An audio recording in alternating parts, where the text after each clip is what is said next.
Okay, so let's start the class.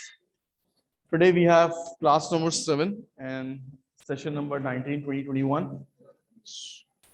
और इससे पहले कि हम लोग क्लास स्टार्ट करें, मिड टर्म का आप लोगों को पता चली गया होगा। अच्छा जी, मेरा जो मिड टर्म है वो है 14 नवंबर को, ठीक है जी। इसका मतलब 7 नवंबर को हमारी क्लास होगी और फिर उसके बाद जो 14 नवंबर है यानी नेक्स्ट संडे, एक कमिंग संडे होगा definitely 7 November and that is on next Sunday 14 नवंबर को हमारा जो है वो मिड टर्म है और इसी टाइम पर है, बिल्कुल 2 घंटे का ये मिड टर्म होगा आपका। और पेपर स्ट्रक्चर क्या होगा वो इंशाल्लाह नेक्स्ट क्लास में डिस्कस कर लेंगे, बट जो कुछ भी होगा वो फ्रॉम आज के लेक्चर तक होगा 7 तक, ठीक है। उसके बाद जो कुछ हम नेक्स्ट वीक हम जो भी पढ़ेंगे वो फिर फाइनल का पार्ट होगा। बात ये हुई थी लेकिन अब अल्टीमेटली एक हफ्ता क्लास डिले हो गई। मैं तो समझता कि 7 को हो जाएगा, लेकिन अब 7 के बजाय, क्योंकि मेरे ख्याल से आपकी सुबह भी एक क्लास होती है शायद, तो वो 7 को होगा पेपर डेफिनेटली। फिर मेरी क्लास होगी और फिर उसके बाद क्योंकि मेरा क्लास सेकेंड हाफ में होती है तो मेरा पेपर फिर एक हफ्ते के बाद होगा उसके। तो एक दिन में एक ही पेपर होगा आप लोगों का, इस वजह से मेरा पेपर जो है वो नेक्स्ट वीक पे चला गया।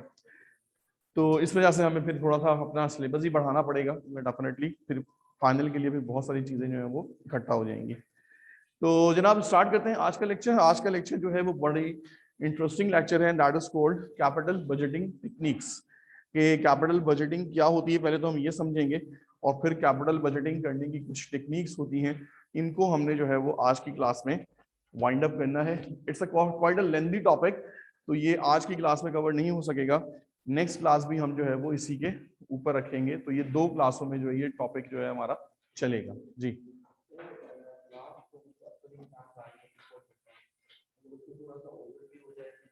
देखिए ओवरव्यू में इस तरह तो नहीं करा सकता कि सारी चीजें एक साथ करा दूं। अगर कोई क्वेश्चन है, कोई क्यूरी है, कोई क्वेश्चन, कोई चीज आप समझना चाहते हैं, रिवाइज करना चाहते हैं, उसको तो हम जो है वो डिस्कस कर सकते हैं। लेकिन फुल डेडिकेटेड क्लास कि उसमें हम सिर्फ और सिर्फ रिवीजन ही करेंगे और हम आगे नहीं पढ़ेंगे, ये पॉसिबल नहीं है।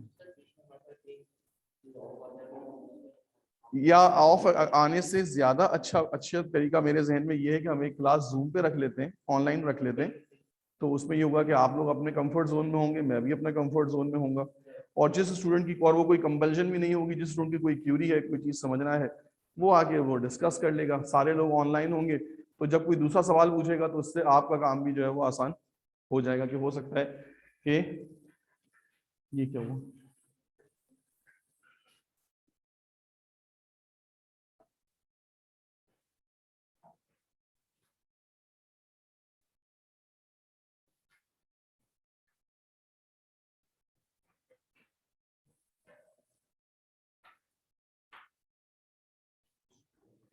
तो हम इसमें जो है वो इस तरह से ये जो है वो काम कर सकते हैं। और असाइनमेंट भी ले लेते हैं, कोई टेंशन नहीं, थोड़ा सा पहले हम पढ़ा लें 5-10 मिनट, फिर उसके बाद सारे काम कर लेंगे, ठीक है। तो ये 2-3 बातें थी, तो ये आपसे पहले डिस्कस कर ली। नेक्स्ट वीक का प्लान डिस्कस कर लिया आप लोगों से कि नेक्स्ट वीक जो है वो हमारी क्लास है और आप लोगों ने आना है हर तरह से तैयार होके। तो जनाब शुरू करते हैं आज की class, that is capital budgeting techniques. Capital budgeting techniques क्या होती हैं? फाइनेंशियल मैनेजमेंट का या फाइनेंस का एक बहुत ही कोर टॉपिक है और तकरीबन हर जगह के ऊपर इसका जो है वो बहुत ज्यादा जो है वो प्रैक्टिकल यूज है। तो पहले तो थोड़ा डिस्कस करते हैं कि जनाब कैपिटल क्या होता है, फिर बजट देखते हैं, फिर टेक्निक्स देखते हैं, वन बाय वन करके इस चीज को जो है अलग अलग करके जरा पढ़ते हैं। तो पहले आ जाते हैं कैपिटल पे। कैपिटल क्या होता है जनाब, आपको बताइए जी, what is a capital? Investment. The capital is basically called investment. Capital हमारे पास जो है वो हमारी ऑर्गेनाइजेशन में, हमारी कंपनी में कैपिटल जो है वो आपकी दरअसल इन्वेस्टमेंट होती है। अब इन्वेस्टमेंट्स को हम ये 2 तरीकों से जो है वो क्लासिफाई कर सकते हैं। इन्वेस्टमेंट्स या तो हम खुद करते हैं, that is called our shareholder equity, या हम इन्वेस्टमेंट किसी से पैसा लेकर करते हैं, that is called the liabilities. हैं दोनों ही कैपिटल, एक इंटरनल कैपिटल है और एक एक्सटर्नल कैपिटल है। एक हमारा अपना कैपिटल है, एक थर्ड पार्टी कैपिटल है, एक हमारा अपना क्लेम है, एक थर्ड पार्टी का क्लेम। तो capital is basically all that funds, all that amount that is invested in our business. अच्छा जी, कैपिटल इन्वेस्ट किसमें किया जाता है जी? कैपिटल इन्वेस्ट किसमें किया जाता है? एसेट्स में किया जाता है। ठीक है जी, ये जो भी हम फंडिंग जनरेट करते हैं, जो भी हम पैसा जनरेट करते हैं, चाहे वो हमारे शेयर होल्डर से आ रहा हो, चाहे वो हमारे थर्ड पार्टी लायबिलिटीज से आ रहा हो, ये सारा का सारा पैसा अल्टीमेटली कहां पर इन्वेस्ट होता है? जाके एसेट्स में। अगर आपको याद हो तो हमारी बैलेंस शीट इक्वेशन भी यही थी, assets is equals to liabilities plus capital या इक्विटी।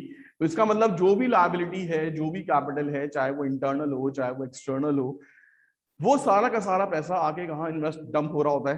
कंपनी के एसेट्स में। अब एसेट्स को भी हम दो हिस्सों में क्लासिफाई कर सकते हैं, that is called current assets and fixed assets या non current assets. Current assets वो एसेट्स होते हैं जिनकी लाइफ शॉर्ट टर्म होती है, ये बहुत तेजी से कंज्यूम होते हैं, कन्वर्ट होते हैं। फिक्स एसेट्स वो एसेट्स होते हैं जो कि लॉन्ग टर्म बेनिफिट्स प्रोवाइड करते हैं, और एक मतलब अगर आप इसको खरीदें तो आपको कई अरसे तक इसके बेनिफिट्स हासिल होते हैं। तो अमूमन देखने में ये आया है कि एक कंप्लीट बैलेंस शीट के अंदर जो रेशियो होता है दैट इज 30% टू 70%।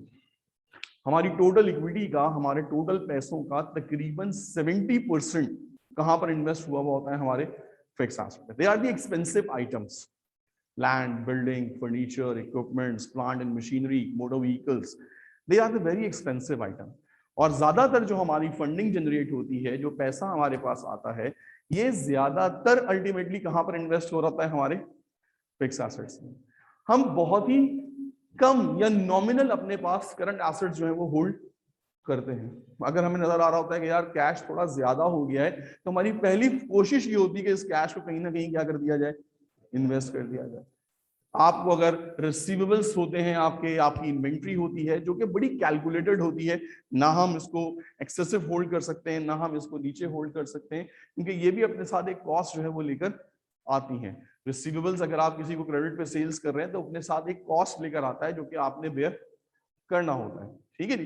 तो हमारा जो इंटायर अमाउंट होता है वो तकरीबन 70-30 के रेशियो में हमारे एसेट्स में क्या होता है? डिस्ट्रीब्यूट होता है। ठीक है, डन हो गई बात। इसका मतलब ये हुआ कि अगर हम अपने पैसे का, अपनी टोटल फंडिंग का 70% अपने फिक्स एसेट्स में लगा रहे हैं, तो हमें ये डिसीजन बड़ा ही कैलकुलेट होकर लेना चाहिए कि कौन से एसेट्स हमारे लिए फिजिबल हैं और कौन से एसेट्स हमारे लिए फिजिबल नहीं है। बिकॉज हमारी इक्विटी का 70% जो हो रहा है वो इसमें क्या हो रहा है? इन्वेस्ट हो रहा है। एक गलत फैसला, एक गलत डिसीजन आपको कई साल तक हैम्पर या डेंट करता है।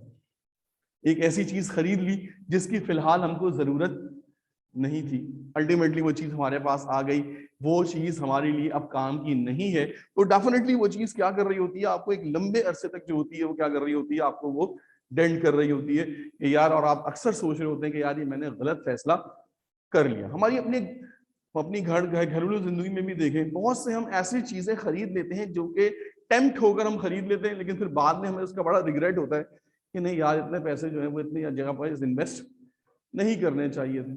अक्सर हमने घरों में देखा है कि जी, जब आपको जिमिंग का शौक होता है और आपको एक्सरसाइज का शौक होता है तो आप एक ट्रेडमिल ले लेते हैं या बाईसाइकिल ले लेते हैं, और फिर उसके बाद 1.5-2 महीने के बाद उसके ऊपर जो है वो कपड़े सूख रहे होते हैं और इसके अलावा उसका कोई और काम, और आप उसको देख देख के कुड़ते हैं कि यार ये 1.5 लाख रुपए की ट्रेडमिल लेकर बहुत बड़ा जो है वो अपने ऊपर नुकसान कर दिया। गेमिंग का शौक हुआ जी, गेमिंग पीसी खरीद लिया और प्ले स्टेशन खरीद लिया, खेलने का टाइम ही नहीं है और वो ऐसी मट्टी खा रहा है और वैसी जो है वो खराब हो रहा है। इट मीन्स दैट कि आपने टेम्प्ट होकर समटाइम कुछ ऐसी चीजें परचेज कर लेते हैं जिसका फिलहाल अभी आपको जरूरत नहीं थी, और वो पैसा अल्टीमेटली क्या हो रहा है? क्योंकि वो लग चुका है तो अब वो आपकी ऑर्गेनाइजेशन को क्या कर रहा है? बुरी तरह से डेंट कर रहा है। पर्सनल लाइफ में भी डेप्रिशिएट हो रहा है, कैसे बेचूं, किसको बेचूं, कहां से आएगा, और वो चीज पड़े पड़े वैसी क्या हो जाती है? फिर खराब ही हो जाती है। तो हमारी ऑर्गेनाइजेशन में भी हमें बहुत केयरफुल होकर इस बात का फैसला करना होता है कि जनाब क्या चीज खरीदें और क्या चीज ना खरीदें, क्योंकि आप अपनी इक्विटी का एक बहुत बड़ा पोर्शन क्या कर रहे होते हैं? यहां पर इन्वेस्ट कर रहे होते हैं। इसीलिए जो लोग, हम लोग प्रोफेशनल लाइफ में होते हैं, और हमें किसी चीज की जरूरत होती है तो उसकी रिक्विजिशन को अप्रूव करवाने के बहुत सारे क्या होते हैं, लेवल्स होते हैं। एक तो चले आपके पास एक छोटी सी अथॉरिटी होती है कि जी 10,000 तक का सामान आप बगैर किसी रिक्विजिशन के क्या कर सकते हैं, परचेज कर सकते हैं। But when the amount goes up 50,000 की अगर आपने रिक्विजिशन जनरेट करनी है तो डेफिनेटली फिर आपको एक थ्रू प्रॉपर चैनल क्या करना पड़ेगा, काम करना पड़ेगा। आपका सीनियर मैनेजर आपसे वो अप्रूवल दे रहा है, अमाउंट बढ़ के 1 लाख रुपए हो जाती है, अब सीनियर मैनेजर के डोमेन से ही बाहर हो जाती है, वो फिर बात जो होती है वो मैनेजर के पास जाती है, सीईओ के पास जाती है। तो एक हायरार्की बनती है कि जनाब आप जो पैसा खर्च कर रहे हैं इसको बहुत सोच समझ के क्या करना है, आपने खर्च करना है, क्योंकि जो चीज आप खरीदेंगे अल्टीमेटली वो हमारी इक्विटी के ऊपर बहुत बुरी तरीके से डेंट कर सकती है अगर हमने वो फैसला सही नहीं किया। तो जनाब बताने का मकसद ये है कि हमें अपनी तमाम की तमाम परचेजिंग के लिए, फिक्स एसेट्स की परचेजिंग के लिए प्रॉपर तरीके से क्या करनी पड़ती है, बजटिंग करनी पड़ती है। Now what is budget? Estimates. Budgets क्या होते हैं? एक ने कहा जनाब एस्टिमेट्स होते हैं बजट, और इसके अलावा मैनेजमेंट ऑफ फंड्स होती है आपकी, एलोकेशन ऑफ फंड्स होते हैं आपके, बजट, यूटिलाइजेशन ऑफ फंड्स। एक छोटी चीज मिस कर रहे हैं आप लोग, हो सकता है किसी के जहन में वो बात आए, budget controlled. Budget is basically the forecasting of future events. Budgets हमेशा बैक पे नहीं बनाए जाते, बजट्स हमेशा कब बनाए जाते हैं, फॉर द फ्यूचर। हम अपनी ऑर्गेनाइजेशन में होते हैं जनाब, हमें अपना एनुअल बजट एचआर को क्या करना पड़ता है, सबमिट करना होता है। जनाब आप क्या क्या एक्सपेंस करेंगे आप हमें बता दें, महीने की शुरुआत पे आपने जो जो खर्चे करने वो आप हमें क्या करते हैं, बता दें। लास्ट ईयर आपका बजट ये था, इस साल आपका बजट ये है, ये अप्रूव हुआ है, इसी डोमेन में रहते हुए क्या करना है, आपने काम करना है। अब आप अपने एक्सपेंसेस कट करें, कुछ भी करें, ये आपकी अमाउंट एलोकेटेड है for your future estimates. So budget is basically the forecasting of future. हम जो है वो फ्यूचर प्लानिंग की क्या कर रहे होते हैं, फोरकास्ट कर रहे होते हैं, एस्टिमेट्स कर रहे होते हैं कि यार हम इस जगह के ऊपर इतना इतना खर्चा करेंगे। तो capital budgeting is basically the forecasting of future investment. ठीक है जी, आपने जो इन्वेस्टमेंट करनी है उसको आप आज के टाइम पर रहते हुए उस फ्यूचर को क्या करते हैं, फोरकास्ट करते हैं कि यार अगर ये पैसा मैं इस जगह पर इन्वेस्ट करूंगा तो मुझे उससे ये रेवेन्यू जनरेट होंगे और ये मेरे उस पर क्या होंगे, एक्सपेंसेस होंगे, और इससे मेरा ये प्रॉफिट जो है वो डेवलप होता है। जो लोग मार्केटिंग में हैं या सेल्स डिपार्टमेंट में हैं उनको तो ये बजटिंग फोरकास्टिंग हर लेवल के ऊपर जो है वो करनी पड़ती है। वो बजट बना बना के थक जाते हैं, उनकी सेल्स फोरकास्ट होते होते इनका काम हो जाता है सारी जिंदगी वो सिर्फ सेल फोरकास्ट ही कर रहे होते हैं कि जनाब अगले क्वार्टर में क्या होगा, फलाने क्वार्टर में क्या होगा, प्रीवियस वाले क्वार्टर में क्या हुआ। तो इट मींस दैट कि हमने अपनी सारी की सारी एक्टिविटीज जो हमारी फ्यूचर में होनी होती हैं वो हम आज ही के डेट के ऊपर जो है वो फोरकास्ट कर लेते हैं। तो हमने यहाँ पर दो बातें कर ली। हमने कहा जनाब capital is basically the investment in your fixed assets and budgeting is basically the forecasting of your investment. अगर लेट्स सपोज आप जनाब एक नया असेंबली प्लांट खरीदना चाहते हैं, आपने अपनी मैनेजमेंट को जनाब एक रिक्विजिशन दी कि अभी जो असेंबली प्लांट चल रहा है ये अब हमारे काम का नहीं है, हमें अगले साल एक नया असेंबली प्लांट चाहिए होगा। दैट कॉस्ट मिलियंस बिलियंस का आपके पास जो है कैपिटल एक्सपेंडिचर। नाउ मैनेजमेंट आपसे पूछेगी जनाब ठीक है जी आप इसको निकालेंगे और एक नया प्लांट लगाएंगे, बताइए आप उससे कितना रेवेन्यू जो है वो जनरेट करेंगे। या फिर आप ये खुद कहते हैं कि जनाब ये प्लांट निकालकर जो इस पर लेटेस्ट प्लांट मार्केट में अवेलेबल है वो लगवा लें तो उससे हम अपनी सेल्स के अंदर 50% क्या कर लेंगे, इजाफा कर लेंगे, प्रोडक्शन बढ़ा लेंगे, उससे हमारी ये सेल्स हो जाएगी और मेंटेनेंस कॉस्ट हमारी क्या हो जाएगी, उससे कम हो जाएगी। तो डेफिनेटली हमारे प्रॉफिट फिगर्स क्या होना शुरू हो जाएंगे, बेहतर होना शुरू हो जाएंगे।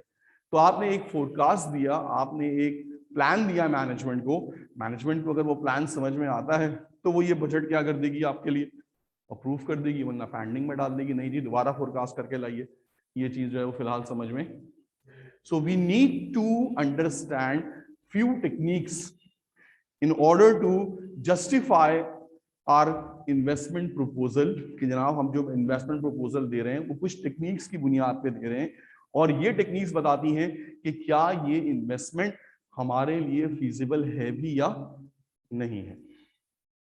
क्लियर हो गई बात? तो एक बार जल्दी से समअप करते हैं। हमने कहा जनाब हमने किसी फिक्स एसेट में इन्वेस्टमेंट करनी है, दैट इज बेसिकली कैपिटल। इस कैपिटल को या इस इन्वेस्टमेंट को सिर्फ हवा में नहीं कर देना है, इसके लिए प्रॉपर क्या करनी है, आपने बजटिंग करनी है, फोरकास्टिंग करनी है, और इस बजटिंग एंड फोरकास्टिंग के लिए we have to use different techniques in order to justify our forecast, in order to justify कि जनाब ये चीज हमारे लिए सूटेबल है भी या नहीं। तो ये कुछ टेक्निक्स हैं जो कि हम इस्तेमाल करेंगे। अब इन्वेस्टमेंट कहां कहां हो सकती है, एक तो मैंने आपको बता दिया कि आप क्या परचेज कर रहे हैं, कोई लैंड परचेज कर रहे हैं, बिल्डिंग परचेज कर रहे हैं, फर्नीचर परचेज कर रहे हैं, कोई भी आपके पास। इसके अलावा और कहां इन्वेस्ट हो सकता है?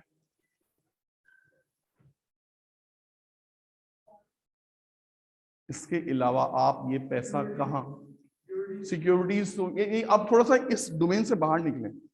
ये पैसा सिर्फ फिक्स एसेट में ही इन्वेस्ट नहीं होगा, और भी कहीं इन्वेस्ट हो सकता है। किसी प्रोजेक्ट के अंदर, मशीनरीज तो फिक्स एसेट में आ गई ना, मैं कह रहा हूं थोड़ा अपना हॉरिजन बड़ा करें। हम हो सकता है कि कोई नई प्रोडक्ट डेवलपमेंट कर रहे हैं, अभी हमारे पास 2 प्रोडक्ट चल रही है एग्जिस्टिंग, हमने कहा अगर हम एक नई प्रोडक्ट डेवलप कर लें और उसमें ये पैसा इन्वेस्ट करें फॉर द प्रोडक्ट डेवलपमेंट, तो हो सकता है हमारी कंपनी के सेल्स रेवेन्यूज क्या हो जाए, हमारे बेहतर हो जाए। तो ये पैसा किसी प्रोडक्ट डेवलपमेंट में भी इन्वेस्ट हो सकता है, किसी प्रोजेक्ट में भी क्या हो सकता है, इन्वेस्ट हो सकता है। शेयर्स वगैरह तो मार्केटेबल सिक्योरिटीज में आ गए, वो सारी की सारी चीजें हो गई। रिसर्च एंड डेवलपमेंट में हो सकता है, किसी दूसरी फैक्ट्री में इन्वेस्ट हो सकता है, हम कोई दूसरा बिजनेस परचेस कर सकते हैं। तो ये जो फंडिंग है डेफिनेटली ये मल्टीपल रिसोर्सेज के अंदर या मल्टीपल चीजों में इन्वेस्ट हो सकती है। हमने हर प्रोजेक्ट की बेसिकली क्या करनी है, फोरकास्टिंग करनी है। either it is a fixed asset, either it is a new product, either it is a new project, either it is acquiring a new organization, a new company. We need to justify all our answers, is this investment is suitable or not. तो वो techniques हमने यहाँ पे 1 by 1 करके क्या करनी है, discuss करनी है। ठीक है जी, तो इसके ऊपर बाद आते हैं, पहले थोड़ी सी अटेंडेंस ले लेते हैं, देन उसके बाद शुरू करते हैं जनाब आज का टॉपिक। चलिए जी, सो जो चीजें हमने अपने पढ़ी थ्योरेटिकली, थोड़ा सा मैं इसको एक पैराग्राफ में एक्सप्लेन कर दूं, एंड देन उसके बाद फिर प्रैक्टिकल वर्क पे आते हैं। Capital budgeting involves choosing projects. अब यहाँ पे प्रोजेक्ट से मुराद कोई फिक्स एसेट भी हो सकता है, कोई प्रोडक्ट भी हो सकती है, कोई एक्वायरिंग ऑफ अदर कंपनी भी हो सकती है। हर चीज को हम क्या नाम देते हैं, एक project that add value to a company. The capital budgeting process can involve almost anything, including acquiring a land or purchasing fixed asset like a new truck or machine. हर वो चीज जिसमें आपका पैसा लग रहा है, that is basically come under the umbrella of capital budgeting. Corporates are typically required or at least recommend to undertake those projects that will increase profitability.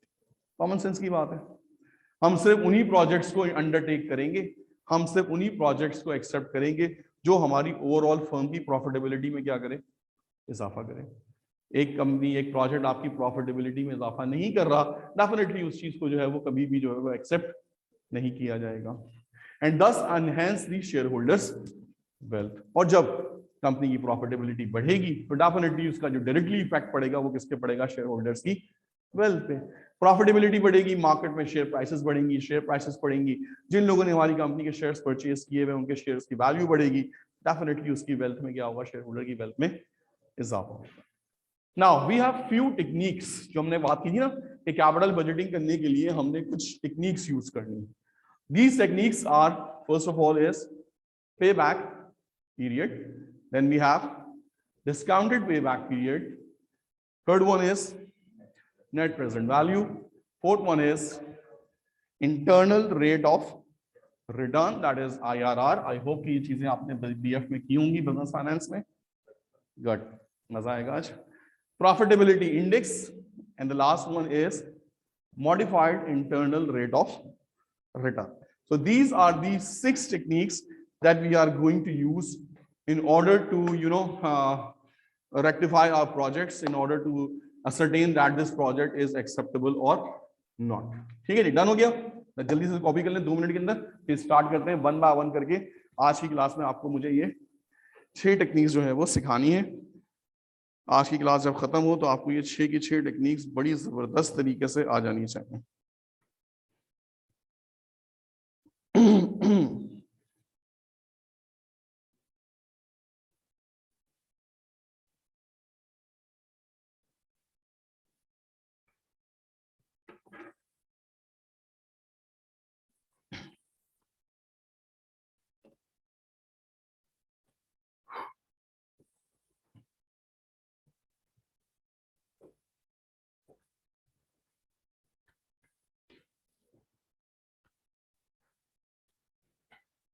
जी जनाब, start करें।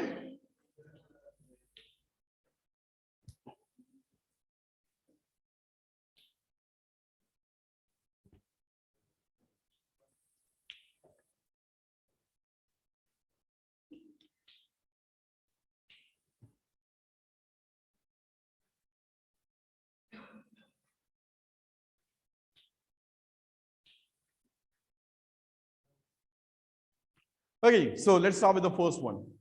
The first one is called payback period. क्या होना चाहिए आपके हिसाब से? What is a payback period?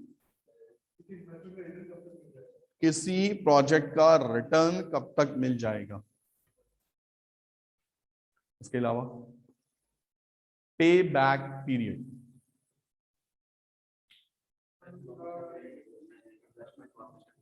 Investment वापस लेने का टाइम, या इन्वेस्टमेंट हमारे पास कितने अरसे में रिकवर हो जाएगी, that is basically called the payback period. जब भी आप कोई इन्वेस्ट करते हैं तो आपका पहला जो कोर ऑब्जेक्टिव होता है वो ये होता है कि कम से कम मैं अपना जो इन्वेस्ट किया है पैसा वो क्या कर लूं, सबसे पहले मैं रिकवर कर लूं। उसके बाद जो भी रेवेन्यूज आएंगे डेफिनेटली वो मेरा किसका पार्ट होंगे? प्रॉफिट का पार्ट। तो जब मैं कहीं पे इन्वेस्ट कर रहा हूं तो मेरी पहली प्रायोरिटी ये है कि जो प्रोजेक्ट मुझे जितनी जल्दी ब्रेक इवन पे ले आएगा वो मेरे लिए उतना क्या होगा? सूटेबल होगा। तो अल्टीमेटली पे back period is a time when you recover your original investment. वो टाइम जिसमें आप अपनी ओरिजिनल इन्वेस्टमेंट रिकवर कर लेते हैं, दैट इज कॉल्ड योर पे back period. So what is the payback period? Payback period is the capital budgeting refers to the time required to recoup the funds expended in an investment. जो पैसा आपने invest किया है वो पैसा आप कितनी जल्दी रिटर्न ले लेते हैं, वापस ले लेते हैं, that is your called your payback period, or to reach the break even point. और break even point क्या होता है? What is the break even point? No profit and no loss. अगर आप ब्रेक इवन पॉइंट से नीचे हैं so you are in loss, और अगर आप ब्रेक पॉइंट से ऊपर हैं that mean that you are in profit. So first we have to assess the break even the payback period. Payback period दो प्रोजेक्ट्स के दरमियान अगर हमें कंपेयर करना हो तो विच प्रोजेक्ट इज बेटर, जिसका पे बैक पीरियड क्या हो? कम होगा। अगर हमें दो प्रोजेक्ट्स को असेस करना है तो we are to prefer those projects who deliver our funds more quickly. जितनी जल्दी वो हमारे फंड्स को रिकवर करवा देगा हमें डेफिनेटली उसी प्रोडक्ट क्या करना पड़ेगा? प्रेफर। तो आइए जनाब देखते हैं कैपिटल बजटिंग का पहला सवाल, पहला technique, how to find a payback period. आइए जी, यहां पर आपको एक प्रोजेक्ट की इन्वेस्टमेंट दी हुई है। सवाल की शुरुआत ऐसे ही हुआ करेगी, आपको एक इन्वेस्टमेंट की जाएगी और साथ में आने वाले ईयर्स के क्या दिए जाएंगे? रिटर्न्स दिए जाएंगे। जैसे यहां पर देखिए DKC इज विलिंग टू,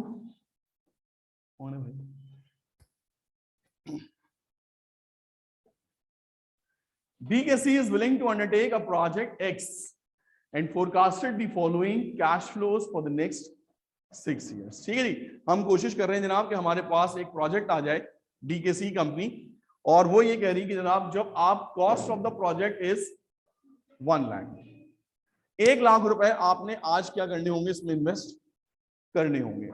अगर आज ये प्रोजेक्ट आप अंडरटेक करते हैं तो यू हैव टू इन्वेस्ट $100,000। इसको हमने दिया current year, that is year 0, यानी करंट टाइम के ऊपर, आज के दिन के ऊपर आपने जिसमें कितनी इन्वेस्टमेंट करनी है। अब उससे क्या हुआ जनाब, जब आपने इन्वेस्टमेंट कर दी तो फिर इसके क्या आना शुरू हो जाएंगे? रेवेन्यूज आना शुरू हो जाएंगे, रिटर्न्स आने शुरू हो जाएंगे। For the year 1 is 20,000, for the year 2 is 30,000, for the year 3 is 40,000, for the year 4 is 50,000 and for the year 5 is 10,000। ये इसके 5 साल के जो है वो रिटर्न्स हैं। 0 ईयर पे इसने इन्वेस्टमेंट की है और 1 से लेकर 5 तक ये जो है वो आपकी रिटर्न्स हैं। याद रखिएगा कि जो रिटर्न्स हैं ये नेट प्रॉफिट है, इसमें से इसके एक्सपेंसेस क्या हो चुके हैं, माइनस हो चुके हैं। तो these are the net profit figures कि जनाब अगर आप ये प्रोजेक्ट अंडरटेक करेंगे तो अगले आने वाले 5 सालों में आपको ये प्रॉफिट्स जो है वो हासिल होंगे। डन हो गया। अब आपसे कह रहे हैं जनाब फर्स्ट थिंग कैलकुलेट दी पे back period of the project. आपसे कह रहे हैं जनाब बताइए इस प्रोजेक्ट का पे बैक पीरियड क्या होगा, कितने सालों में ये अपनी इन्वेस्टमेंट जो है वो रिटर्न कर लेगा। तो अब बड़ी आसान तरीका है, हम इसको नेगेटिव आई से भी कर सकते हैं। हमने कितना पैसा इन्वेस्ट किया, 1 लाख रुपए। The first year return is 20,000. We are still in the deficit of 80,000. The next year is 30,000. Now the total return become 50,000. But we are still in the deficit of 50,000. The next year return is 40,000. Now the total return become 90,000. But we are still in the deficit of. But the next year is 50,000. अब यहां पर क्या हुआ, इसका मतलब 3 years and some days के अंदर 3 years and some days के अंदर हम अपना क्या कर लेंगे, अपना अमाउंट जो है वो रिकवर कर लेंगे। But we have to be precise, we have to be very accurate, कितने महीने कितने दिन। तो इसके लिए आप करेंगे क्या जनाब, इसके लिए आप एक बड़ा सिंपल सा फॉर्मूला यूज करेंगे। बट उससे पहले एक छोटा सा टेबल हम अपना देखते हैं, year cash flow and accumulated fund. पहले एक दफा इसको मैं करा देता हूं, फिर आप आराम से कॉपी कर लीजिएगा। हमने ईयर्स की detail they the, year is 0, 1, 2, 3, 4 and 5। For the first year, the cash flow is 100,000 negative. इसको मैंने ब्रैकेट में क्यों लिखा? Because there is an outflow of cash, there is an outflow of amount, तो हमने इसको नेगेटिव में लिख लिया। बाकी जो नेक्स्ट ईयर है उन सब में जो हमारे रिटर्न्स हैं वो क्या है, आ रहे हैं हमारे पास, इनफ्लो ऑफ कैश है, तो हमने इसको किस में ले लिया, पॉजिटिव में ले लिया। Now let's prepare the accumulated fund. वो हम जो पहले डिस्कस कर रहे थे डेफिसिट वाली कहानी। First we have a deficit of 1 lakh for the year 0, but then the return started to come in, और जैसे जैसे रिटर्न्स आते रहेंगे हमारा डेफिसिट रिड्यूस होना शुरू हो जाएगा। For the first year the deficit is now 80,000. For the next year the deficit become 50,000. For the next year the deficit become minus 10,000. अब यहां से हमारा डेफिसिट किसमें कन्वर्ट होगा, हमारे सरप्लस के अंदर, प्रॉफिट के अंदर कन्वर्ट होगा। 100 minus 10 40,000 का कौन सा हो जाएगा, ये पॉजिटिव हो जाएगा। और इसी तरीके से लास्ट में क्या आ जाएगा, 50,000 का पॉजिटिव। यानी ओवरऑल जो हमें प्रॉफिट हो रहा है इस पूरे के पूरे प्रोजेक्ट के ऊपर, दैट इज 50,000। 100,000 की इन्वेस्टमेंट पे 50,000 का profit, it's a very good investment. 50% return दे रहा है आपको ये। बट हमारा जो ऑब्जेक्टिव है वो रिटर्न फाइंड आउट करना नहीं है, हमारा ऑब्जेक्टिव है पे बैक पीरियड फाइंड आउट करना। So how to find a payback period, ये बात तो कंफर्म है। अगर आप इसको नेगेटिव आई से भी देखें तो आप इसको कह सकते हैं कि 3 years and some months। ठीक है जी, क्योंकि 4th ईयर में आके ये किसमें कन्वर्ट हो गया, प्रॉफिट में हो गया। तो 3 years with some months या some days, but we need to be precise. तो प्रिसाइज करने के लिए हमें एक छोटा सा फॉर्मूला यूज करना है। Year at last negative cash flow, वो ईयर जिसके ईयर नेगेटिव कैश फ्लो आ रहा है आखिरी। मैं ये थोड़ा मैं पढ़ रहा हूं साथ साथ, कोई टेंशन नहीं है, मुझे याद है। Year at last negative cash flow लिखें, शाबाश मेरे साथ साथ लिखें। पे back period is equals two year at last negative cash flow plus, अब आप एक ब्रैकेट बनाएंगे, last negative ACF, last negative ACF divided by next positive CF multiply by 365। फिर से दोबारा रिपीट कर देता हूं। Year at last negative cash flow, वो कौन सा ईयर था जिस पर आखिरी बार नेगेटिव कैश फ्लो आया, 3rd। तो यहां पर आपने क्या पुट कर दिया, 3 plus last negative ACF, ACF stands for accumulated cash flow. Last negative cash flow कितना था? 10,000। इसके बाद हम किस में कन्वर्ट हो गए थे? पॉजिटिव में कन्वर्ट हो गए, divided by next positive cash flow. The next positive cash flow is, next positive cash flow is 50,000 multiplied by 360. What does 365 represents? Years. तो आपको ये प्रिसाइज आंसर देगा कितने साल कितने दिन। तो जनाब आपने क्या किया? आपने वैल्यूज पुट की, 3 years plus 10,000 divided by 50,000 multiply by 365। पहले ब्रैकेट सॉल्व करिए, देखते हैं आंसर क्या आता है उसके अंदर। ये ब्रैकेट जो आपको आंसर देगा ये डेज का आंसर देगा, तो 3 years एंड सम डेज हमारे पास आ जाएंगे।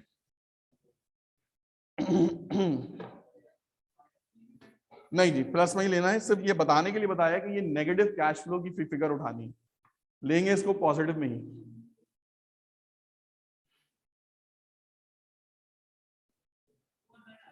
टू 219 आ रहा है, तो ओवरऑल आंसर क्या हो गया?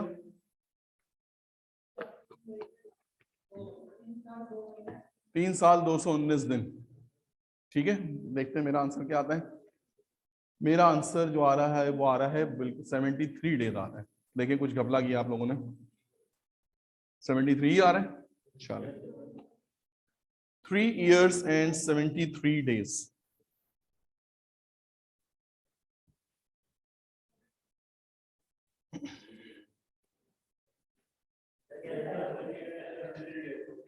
करें 10 डिवाइडेड बाय 50,000 कितना हो गया?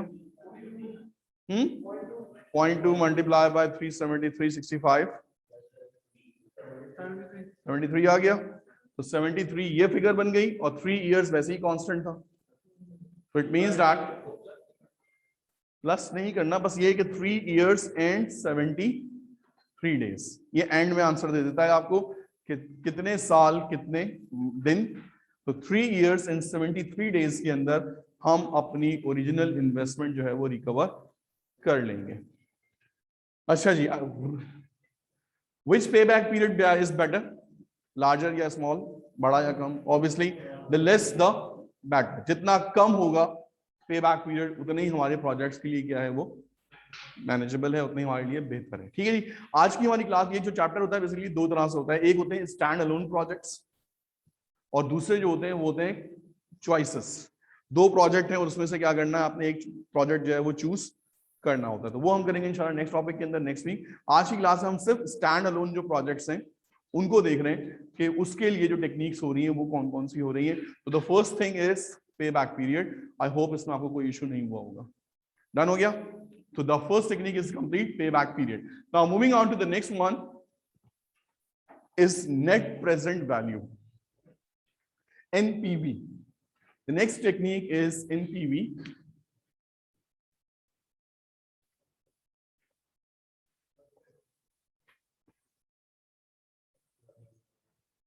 नेट प्रेजेंट वैल्यू को हम टाइम वैल्यू ऑफ मनी भी कहते हैं।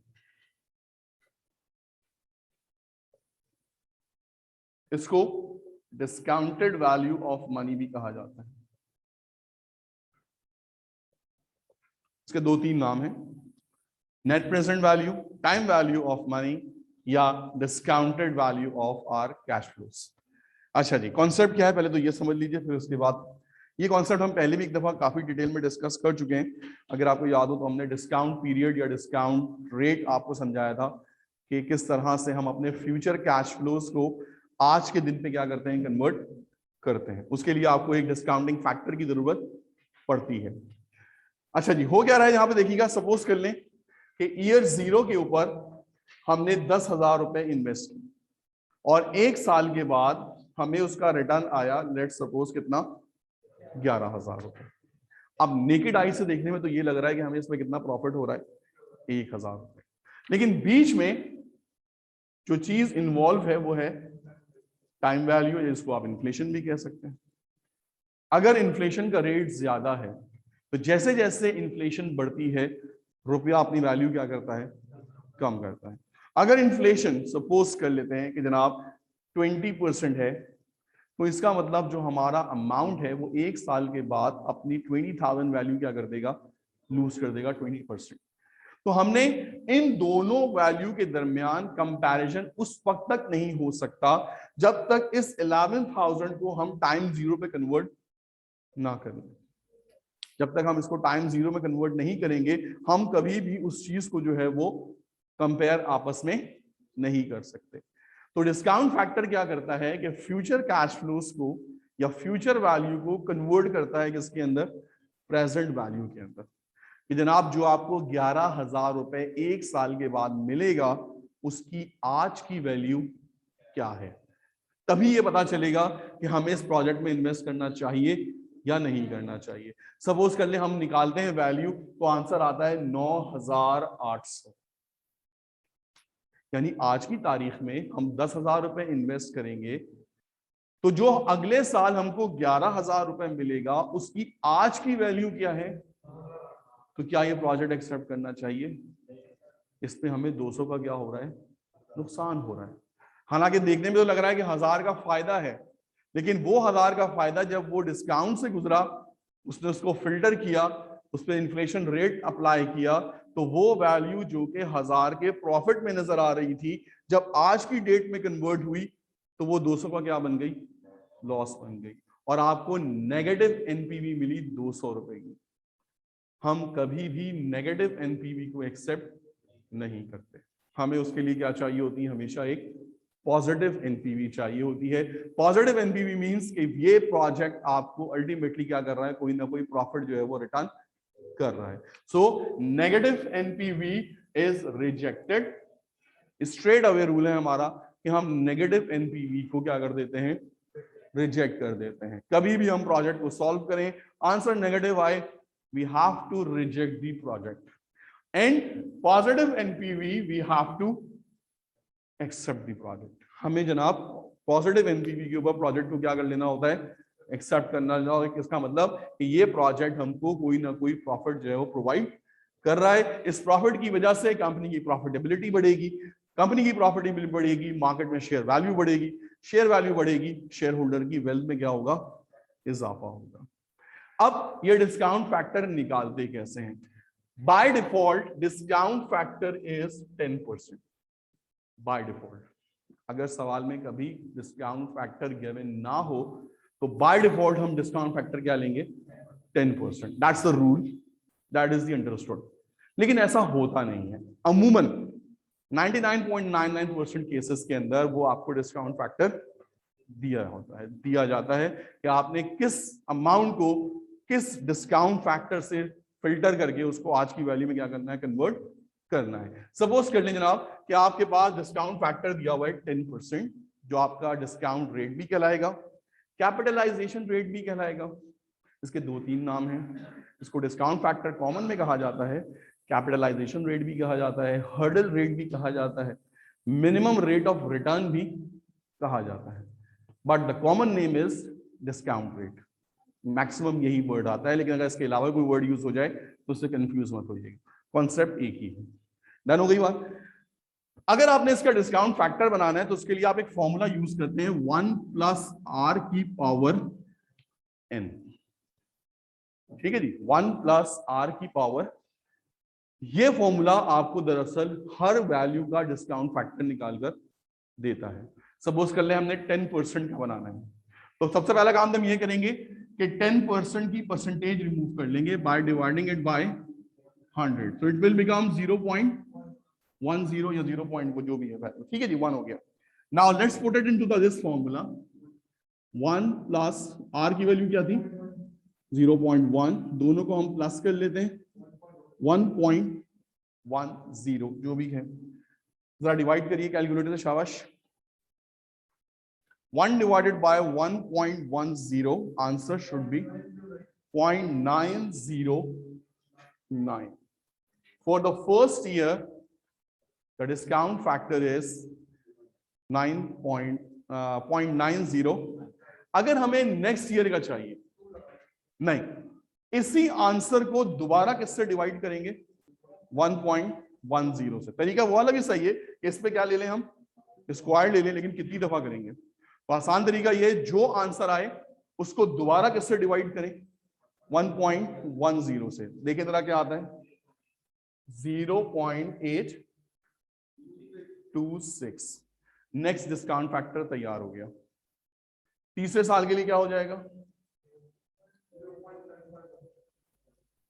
डन हो गई। रूल समझ लीजिएगा, पॉइंट के बाद 3 नंबर लेने हैं without round of. Round of नहीं करना इसको, ताकि हम सबके आंसर्स क्या करें, आपस में मैच करें और मुझे चेक करने में आसानी। तो पॉइंट के बाद 3 नंबर लेने हैं विदाउट राउंडिंग ऑफ। जो भी आंसर आ रहा है उसको आपने एज इट इज पिक कर लेना है। डन हो गया। अगर मैं आपसे कहूं जरा 15% का निकाल के दिखाएं, देखें आप लोग कैसे निकालेंगे। फॉर्मूला डायरेक्ट पुट करें, ये 4 स्टेप छोड़ दें, यहां पर आ जाएं। 1 डिवाइडेड बाय 1.15, जबरदस्त, 0.839। तो अब मेरे ख्याल से अब आपको डिस्काउंट फैक्टर निकालने में कोई मसला नहीं होगा। आ गई बात समझ में सब लोगों को? डन हो गया। तो इसका मतलब यह है कि जो भी डिस्काउंट फैक्टर होगा हम उसको इस फॉर्मूले के थ्रू डालकर हर डिस्काउंट फैक्टर क्या कर सकते हैं, मालूम कर सकते हैं। तो इस वजह से ये मैंने आपको इसकी मैनुअल जो है वो भी आपको मैंने सिखा दी कि कल आपको एग्जाम में फिर आप कंफ्यूज ना हो रहे हो कि इसमें तो डिस्काउंट फैक्टर गिवन ही नहीं है। तो डिस्काउंट फैक्टर आपको पेपर में नहीं मिलेगा, इस फॉर्मूले से आपने इसको कैलकुलेट करना होगा। एहतियाती तौर पे इसको जल्दी से कॉपी कर लें 2 मिनट के अंदर। How to find discount factor.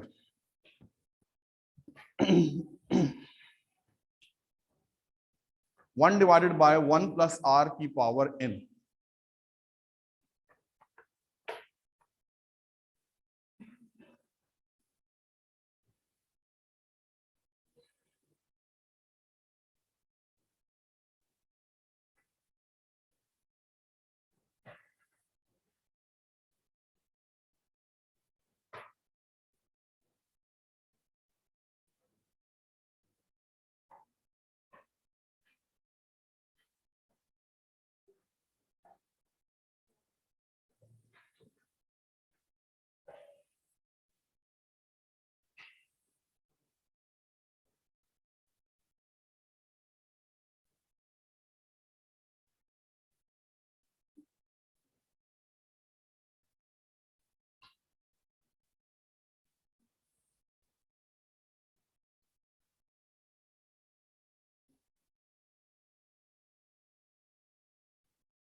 Ji class done हो गया। आइए जनाब वापस चलते हैं क्वेश्चन नंबर 2 पे। ABC wants to purchase a new machine. Excuse me. ABC wants to purchase a new machine which cost, that is the investment, year 0. Investment हमेशा किस पे ली जाती है, year 0 पे। Year 0 is 15,000. Inflow of cash और outflow of cash, तो इसको हमेशा किस में लिया जाएगा, ब्रैकेट में लिया जाएगा। डन हो गई बात। Due to upgradation of new machinery from the old one, the company estimates to improve the incremental cash flow. अब what is incremental cash flow? Additional cash flow। ये क्या होता है? सपोज कर ले पुरानी मशीन से हम 10,000 रुपए कमा रहे थे, लेकिन नई मशीन से हम 12,000 रुपए कमाएंगे, तो हमें फायदा कितने का हो रहा है? तो इसका मतलब जो डिसीजन लिया जाएगा वो 12,000 पे नहीं लिया जाएगा, डिसीजन सिर्फ किस पे लिया जाएगा, क्योंकि 10,000 तो हम ऑलरेडी क्या कर रहे थे पुरानी मशीन से अर्न। तो हमें जो नई मशीन आने से फायदा होगा वो सिर्फ कितने का होगा, तो उस 2,000 को बेस बनाते हुए ही डिसीजन लिया जाएगा कि ये मशीन परचेज करनी चाहिए या नहीं करनी चाहिए। अगर इस इंक्रीमेंटल कैश फ्लो से हमारी एनपीवी नेगेटिव आ रही है तो हम कभी भी इस नई मशीन को अक्वायर नहीं करेंगे और पुरानी मशीन पे ही काम करेंगे। तो यहां पर इन्होंने आपको पहले ही इंक्रीमेंटल कैश फ्लो दे दिया है। अगर नहीं दिया होता तो आपने दोनों को माइनस करके इनका क्या निकालना पड़ता, पहले इंक्रीमेंटल कैश फ्लो। यानी आपको दोनों दिया होता कि पुराना कैश फ्लो ये था और नई वाली मशीन का कैश फ्लो ये होगा, तो दोनों को माइनस करके पहले आपने क्या फाइंड आउट करना होगा, उसका इंक्रीमेंटल। लेकिन यहां पर आपकी आसानी के लिए उन्होंने इंक्रीमेंटल कैश फ्लो पहले ही निकाल के दिया हुआ है। पहले साल में हमें कितना फायदा होगा, 5, 4, 3 और 2। आपसे कह रहे हैं जनाब इसको एनपीवी रिकॉर्ड करें किस वैल्यू से, 10% से। मैंने आपकी आसानी के लिए रेट्स खुद निकाल के यहां पे रख दिए, 909, 826, 751। ठीक है जी, बाकी की दो आपने खुद भी यहां पे यहीं से उठा लीजिएगा, 0.683 एंड 0.620। एक पार्ट मैं करा रहा हूं, एक पार्ट फिर आपसे करवाऊंगा, देखते हैं आंसर में क्या फर्क आता है। आपसे कह रहे हैं calculate the net present value of the machine at the discount rate cost of capital. तीनों नाम लिख दिए मैंने। इसको क्या क्या कहा जाता है, डिस्काउंट रेट, ये इसका सबसे कॉमन नेम है, सबसे ज्यादा यही लिखा हुआ आता है। इसके अलावा इसको क्या कहा जाता है, कॉस्ट ऑफ कैपिटल। इसके अलावा क्या कहा जाता है, हर्डल रेट। इसके अलावा क्या कहा जाता है, रिक्वायर्ड रेट ऑफ। तो इनमें से कोई भी नाम यूज हो जाए, करना यही है, इस कितना 10%। और साथ साथ बताना है कि on the basis of NPV is this project is acceptable. हमें इसके बाद एक कंक्लूजन भी देना है कि either we have to accept this project और रिजेक्ट दिस प्रोजेक्ट। यहां पे मैंने आपको बता दिया गया कि एक्सेप्टेंस और रिजेक्शन का एक बड़ा सिंपल सा रूल है। Negative NPV means we have to reject and positive NPV means we have to accept. दोबारा से बताइएगा,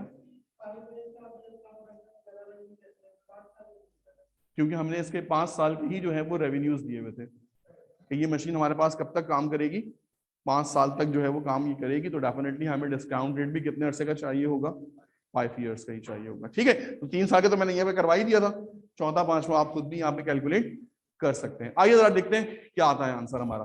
तो आप करेंगे क्या जनाब, इसके लिए आपने एक छोटा सा टेबल जनरेट करना है, year cash flow discount at the rate of 10% and then that is NPV. आइए जरा साथ साथ करते हैं, कॉपी 2 मिनट के बाद कर लीजिएगा।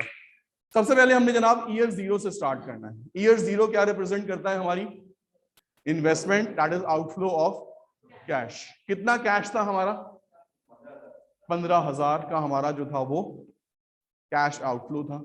ईयर 0 इज राइट नाउ, अभी 15,000 रुपए अभी कितने के होंगे, 15,000 के ही होंगे। इसका मतलब इसके ऊपर कोई डिस्काउंट फैक्टर अप्लाई नहीं होगा। तो यहां मैंने डिस्काउंट फैक्टर क्या ले लिया, 1 ले लिया। अगर 0 लेता तो फिर ऑब्वियसली 15,000 मल्टीप्लाई बाय 0 का तो वैल्यू क्या कर देता उसकी वो। तो हमने राइट नाउ आज ही के दिन इन्वेस्ट किया है, तो 15,000 आज के दिन 15,000 ही है। तो हमने इसका डिस्काउंट फैक्टर क्या ले लिया, तो 15,000 multiply by 1, your answer should be -15,000। आगे आ जाएगा। Now the next 5 years we have to put all the discount factors. For the first year the discount factor is 0.909. For the next year discount factor is 0.826. Point के बाद 3 number लेने हैं without round of किए हुए। Rule पहले clear कर दिया है मैंने। 7.51, 0.683 एंड 0.620। 6,000 रुपए एक साल के बाद जब 10% से डिस्काउंट होंगे तो उसकी आज की वैल्यू कितनी हो जाएगी। ये तो डेफिनेटली आज के 15,000 ही रहे, लेकिन असल कहानी यहां से शुरू होगी। 6,000 रुपए एक साल के बाद जब 10% के इन्फ्लेशन से गुजरे तो उसकी वैल्यू कितनी रह गई, सिर्फ। तो हम क्या कह सकते हैं, कंक्लूजन, एक साल बाद मिलने वाला 6,000 रुपए दरअसल आज के कितने पैसों के बराबर है। तो हमने क्या किया, इन दोनों का कंपैरिजन पॉसिबल कर लिया। ईयर 1 को कन्वर्ट कर लिया ईयर 0 पे, क्योंकि कंपैरिजन उसी वक्त पॉसिबल हो सकता है जब दोनों का जो पीरियड है वो दोनों का क्या हो, सेम हो। For the next year the amount should be 4130, 3004, 2049 and 1240। Done हो गया। अगर हम इन सबको प्लस माइनस करें, माइनस के 15,000 में से ये सारी वैल्यूज आप प्लस करना स्टार्ट करें, देखिए क्या आता है आंसर आपके पास, 877। So the net present value of this project is 877. अब आपने कंक्लूजन देना है, is this project is acceptable or not। कैसे पता लगाया आपने, because the NPV is positive। Simple सा रूल है NPV का, NPV must be in positive। या फिर वो आपसे ये कह दे कि NPV को 1000 से ऊपर होना चाहिए। अब उसने आपको एक क्या दे दिया, बेंचमार्क दे दिया कि we must need 1000 positive NPV. अब जब इस बेंचमार्क को अप्लाई किया तो अब ये प्रोजेक्ट क्या हो गया, रिजेक्टेड हो गया, क्योंकि इसकी एनपीवी 1000 से क्या आ रही है। तो वो जो सवाल में जिस तरह से आपसे पूछा जाएगा, आपने सवाल को उसके हिसाब से जज करना होगा। सो हमने यहाँ पे लिख दिया, since the NPV is positive the project is acceptable, we have to accept this project. Any question? चलें जल्दी से कॉपी करें 2 मिनट के अंदर, फिर आपसे एक सवाल और करवाते हैं इसका।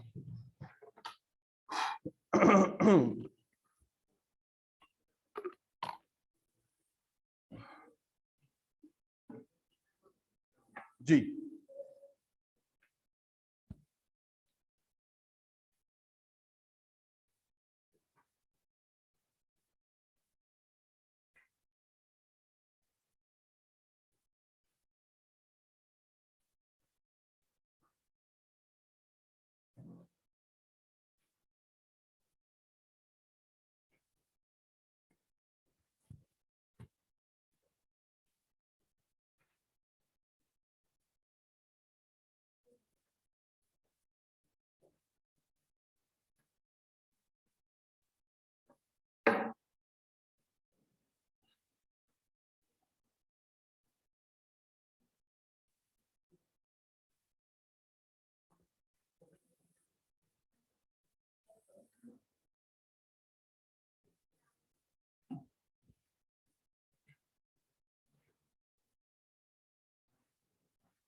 जी क्लास डन।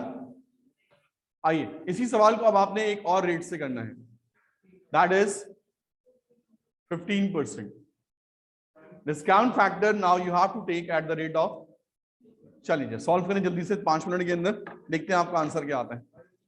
-671, एक आंसर आया -671।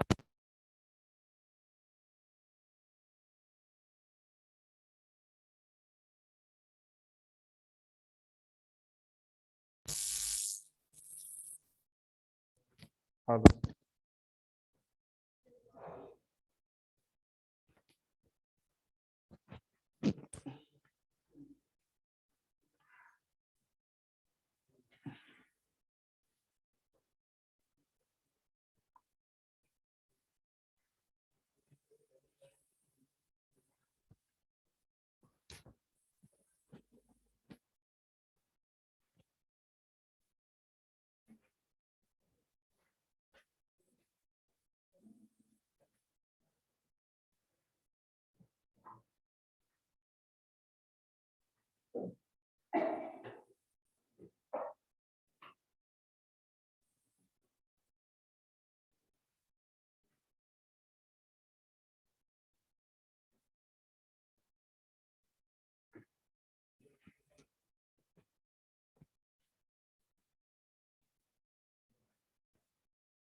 डिस्काउंट फैक्टर मैंने लिखा हुआ है वैसे यहाँ पे।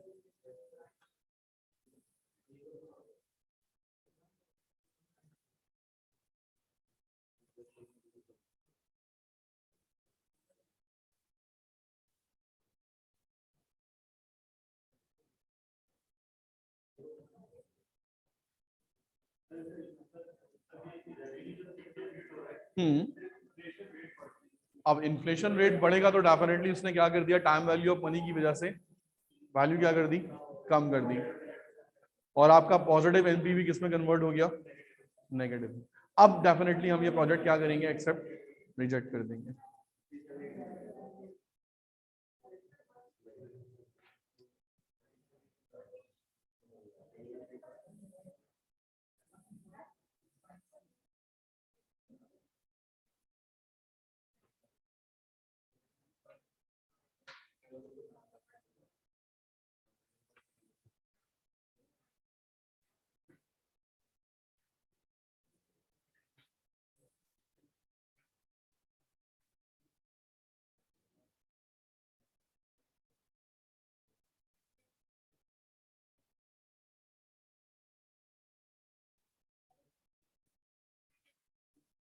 जब आप लोगों ने इसका 15% लगाया होगा तो ये डाटा कुछ इस तरह से कैलकुलेट होगा और आपकी वैल्यू जो नेट प्रेजेंट वैल्यू आएगी दैट शुड बी -671।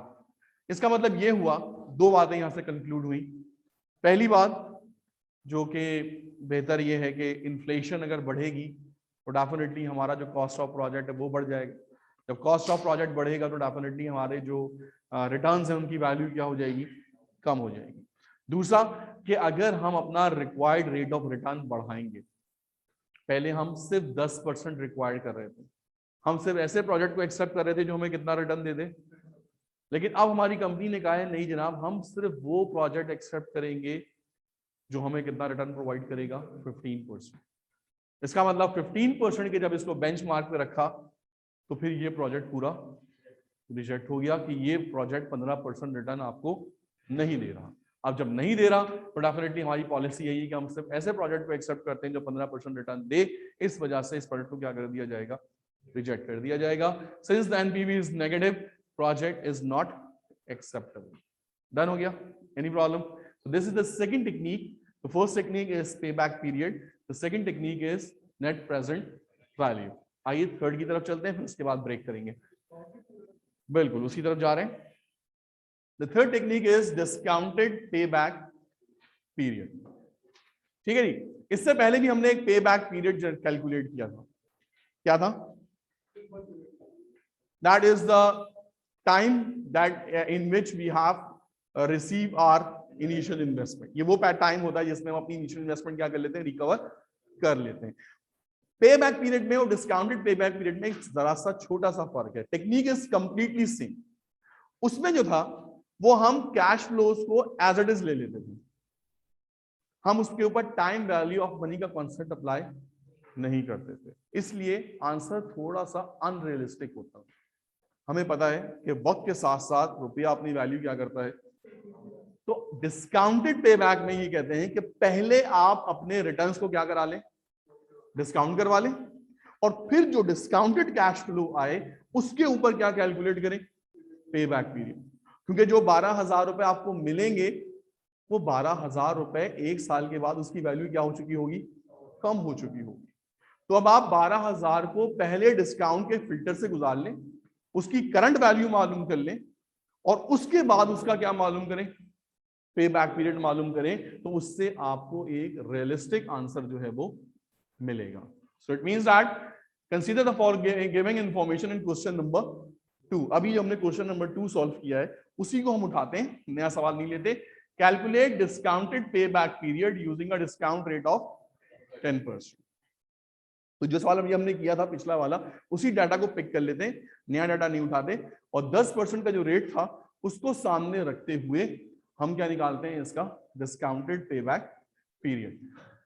तो मैंने सिंपल क्या किया कि एक कॉलम का इजाफा कर लिया, पुराना चीज बिल्कुल वैसी एज इट इज थी, यहां तक के कॉलम आपके पास बने हुए होंगे। हमने सिर्फ एक कॉलम का इजाफा कर लिया, किस कॉलम का, एक्यूमुलेटेड कैश फ्लो। तो नेगेटिव 15,000 था पहले साल, कितना आया 5454। तो अब डेफिसिट कितना रह गया 9546। इसी तरह से हम चलते चलते चलते तो हमारा वही आंसर आ गया जो हमारी एनपीवी थी, that is 877। Formula remain same, year at last negative cash flow. अब देखें नेगेटिव आई से देखें आखिरी नेगेटिव कैश फ्लो कौन से ईयर पे है, 4। तो यहां पर हमने पुट कर दिया 4, that is the 4th year जिसके ऊपर ये last negative cash flow, last negative discounted accumulated cash flow. पहले हमने सिर्फ एसीएफ लिखा था, अब क्योंकि हमने इसको किससे गुजार लिया है तो अब हमने क्या ले लिया, डिस्काउंटेड एक्यूमुलेटेड कैश फ्लो। तो discounted accumulated cash flow last वाला कितना है 363, तो मैंने 363 पुट कर दिया।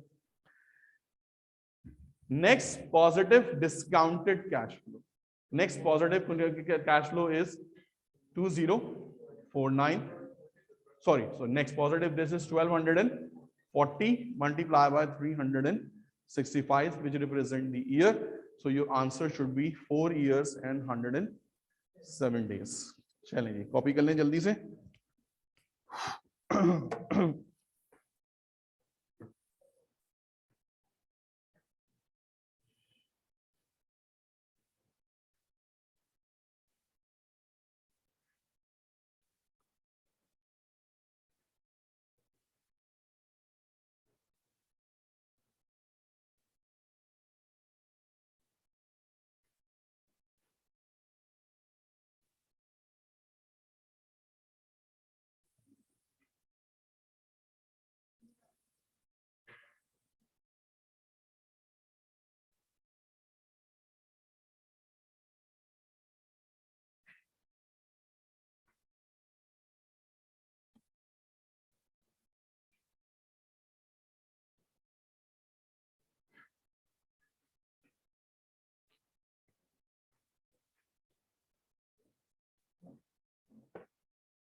ठीक,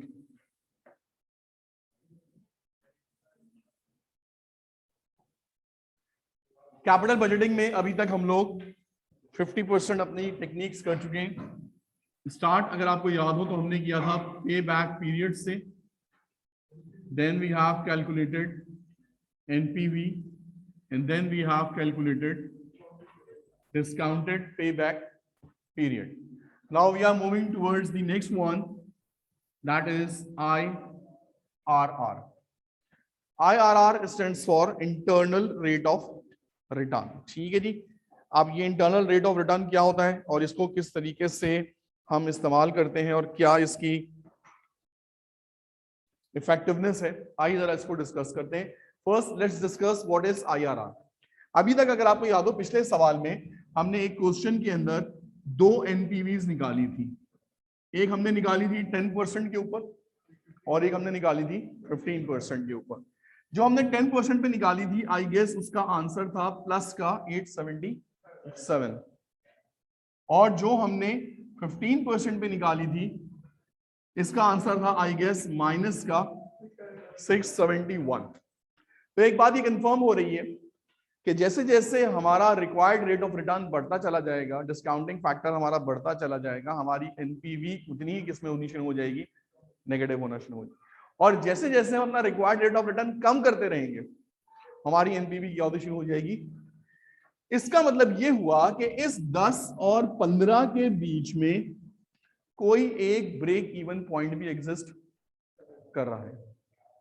जब यहां पर एनपीवी 877 पॉजिटिव है और यहां पर एनपीवी 671 नेगेटिव है, तो यकीनन यहां कहीं बीच में कोई ऐसा पॉइंट भी एग्जिस्ट कर रहा होगा जहां पर एनपीवी क्या आ रही होगी,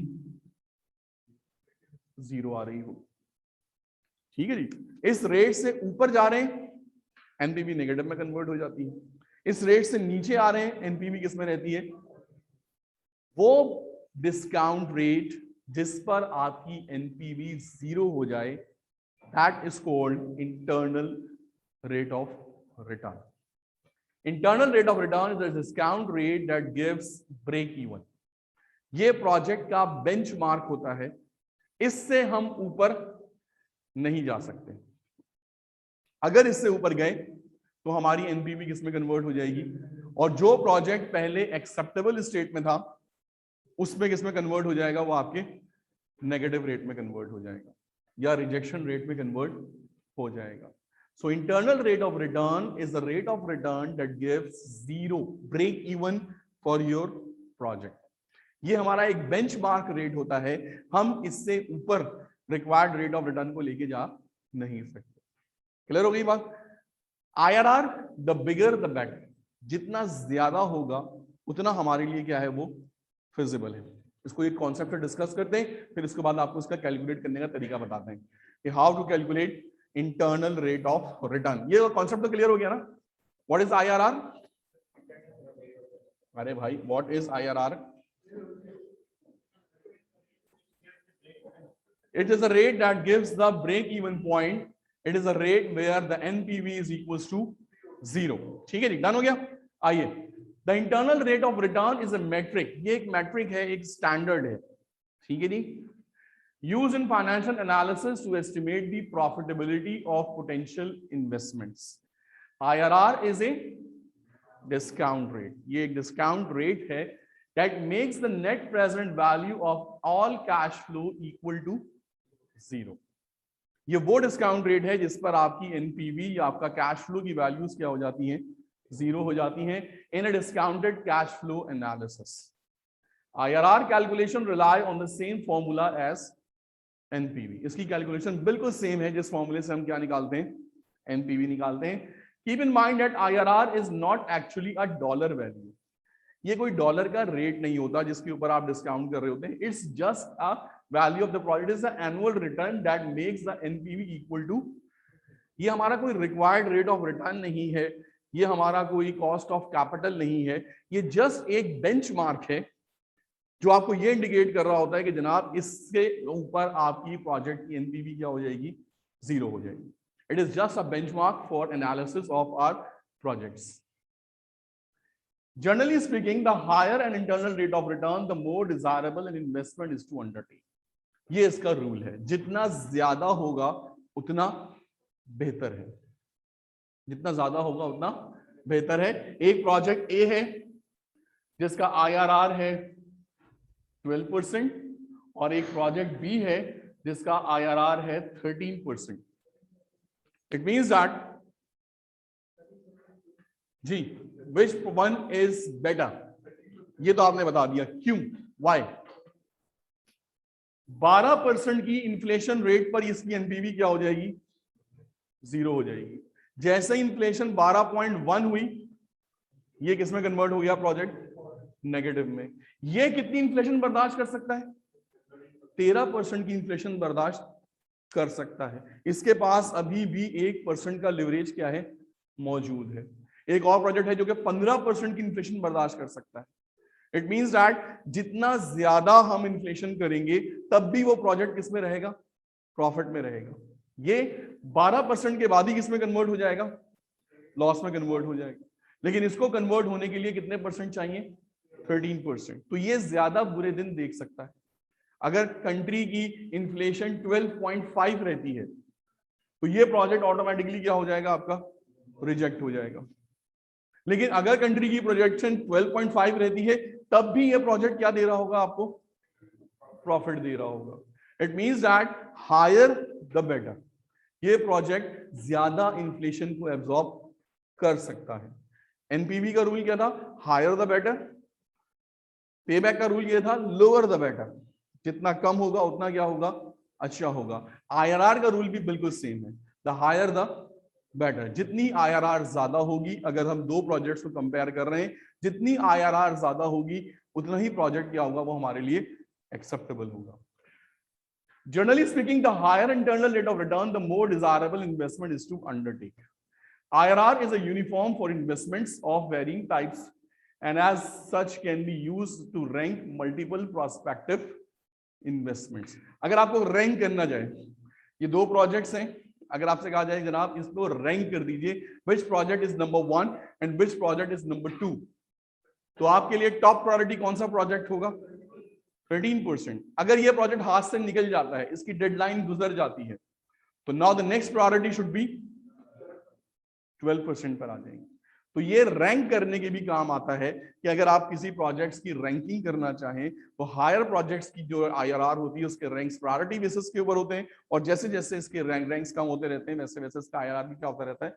कम होता रहता है। जी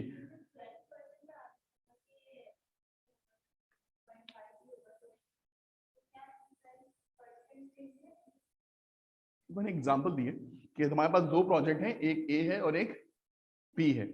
हमने जब ए का आईआरआर निकाला तो उसका आईआरआर कितना आया? 12%। ये हमने कैलकुलेट करके निकाला, अभी वो सिखाएंगे कैसे निकालते हैं। और जब बी का आईआरआर निकाला था वो कितना निकाला? 13%। अब आपसे वो कंक्लूड पूछा है कि अगर आपके पास ये दोनों प्रोजेक्ट्स में से कोई एक प्रोजेक्ट चॉइस करने की ऑप्शन हो तो which project do you prefer? You should prefer the project B because it has higher IRR। और मैंने आपको एग्जांपल भी समझा दी उसकी कि अगर कंट्री की इन्फ्लेशन 12.5 आती है तो 12.5 इन्फ्लेशन के ऊपर ये प्रोजेक्ट क्या शुरू कर देगा? नेगेटिव एनपीवी शो कर देगा, रिजेक्ट हो जाएगा। लेकिन ये प्रोजेक्ट अभी भी क्या दे रहा होगा आपको? पॉजिटिव एनपीवी होगा। इसका मतलब इसमें एब्जॉर्बिंग पावर क्या है? ज्यादा है। ये प्रोजेक्ट ज्यादा बुरे दिन देख सकता है। In general, when comparing investments option with other similar characteristics, the investment with the highest IRR probably would be considered the best। तो रूल इसका बड़ा सिंपल सा है, जिस प्रोजेक्ट की IRR हाईएस्ट होगी उसको हम सबसे पहले जो है वो प्रायोरिटी बेसिस पे क्या करेंगे? अवेल करने की कोशिश करेंगे। डन हो गई बात? Any problem? आइए जरा, अभी हमने क्वेश्चन किया था, पिछला वाला ही सवाल था, 10% के ऊपर हमारी एनपीवी क्या आ रही थी? 877 और 15% के ऊपर हमारी एनपीवी क्या आ रही थी? इसका मतलब आईआरआर इस कहीं बीच में क्या कर रहा है? एग्जिस्ट कर रहा है। हमने वो सेंटर पॉइंट मालूम करना है कि वो कौन सा रेट है जिस पर हमारी एनपीवी क्या हो जाती है? 0 हो जाती है। इसके लिए हमें चार चीजें चाहिए। The first one is called LDR. LDR stands for lower discount rate. The second one is HDR, higher discount rate. Third one is positive NPV. And the fourth one is negative NPV. ये चार variables हमको चाहिए होंगे, तो उस चार input की मदद से हम क्या मालूम कर सकते हैं, इसका एक सेंटर पॉइंट मालूम कर सकते हैं. The formula is very simple. IRR is equals to RA NPVA whole divided by NPVA minus NPVB RB minus RA. इसको आप LDR और HDR के फॉर्मूले से भी लिख सकते हैं. RA is the lower discount rate chosen. In that case, the lower discount rate is 10%. The lower discount rate is 10%, so we can state it as 0.10. RB is higher discount rate chosen, that is equals to 15%, that is equals to 0.15. NA is NPV at RA, जो higher discount rate था उसकी NPV. Higher discount rate की हमारे पास जो नहीं, RA is lower. Lower discount rate की NPV कितनी थी? 877. साइन के साथ लिखेंगे 877. And NB is NPV at RB. तो NPV at RB is minus. चलिए जरा वैल्यूज पुट करें, देखिए क्या आंसर आता है आपका.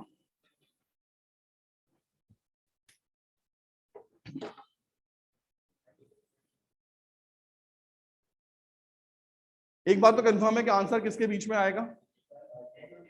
10 और 15 के. चलिए गुड.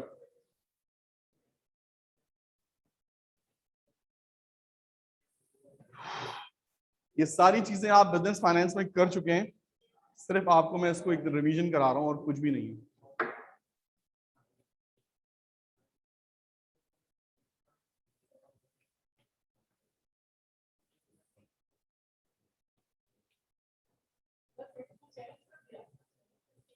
हाँ ना, अब तो टाइम मिल जाएगा काफी.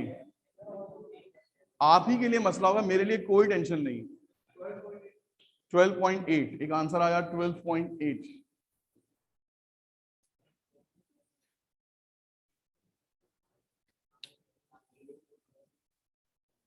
और ये आसान सा टॉपिक है, मिड टर्म में अच्छा कवर हो जाएगा. ये शादी में चल रही किसी.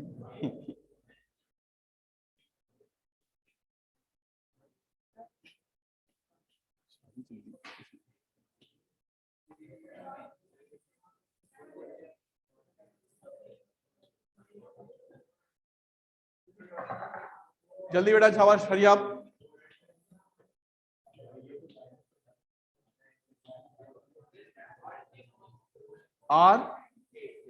RA is lower discount rate, that is equals to 0.10.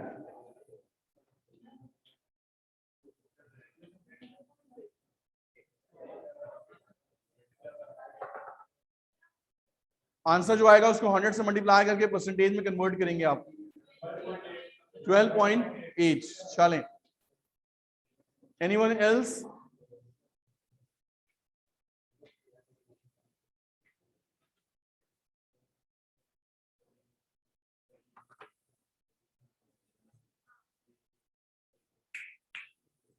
आइए जरा बोर्ड पे, जो लोग नहीं कर पा रहे.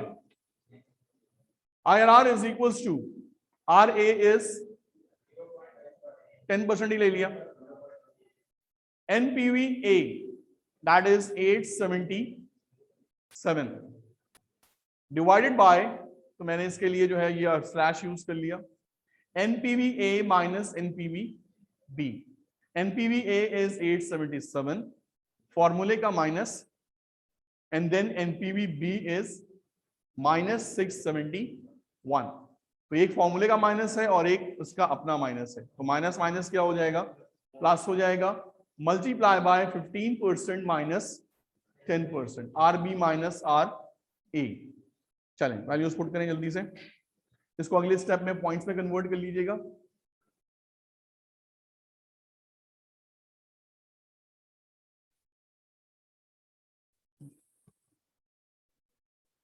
This is called interpolation method. दो नेगेटिव और पॉजिटिव वैल्यूज के दरमियान जीरो वैल्यू ढूंढने को इंटरपोलेशन मेथड कहा जाता है।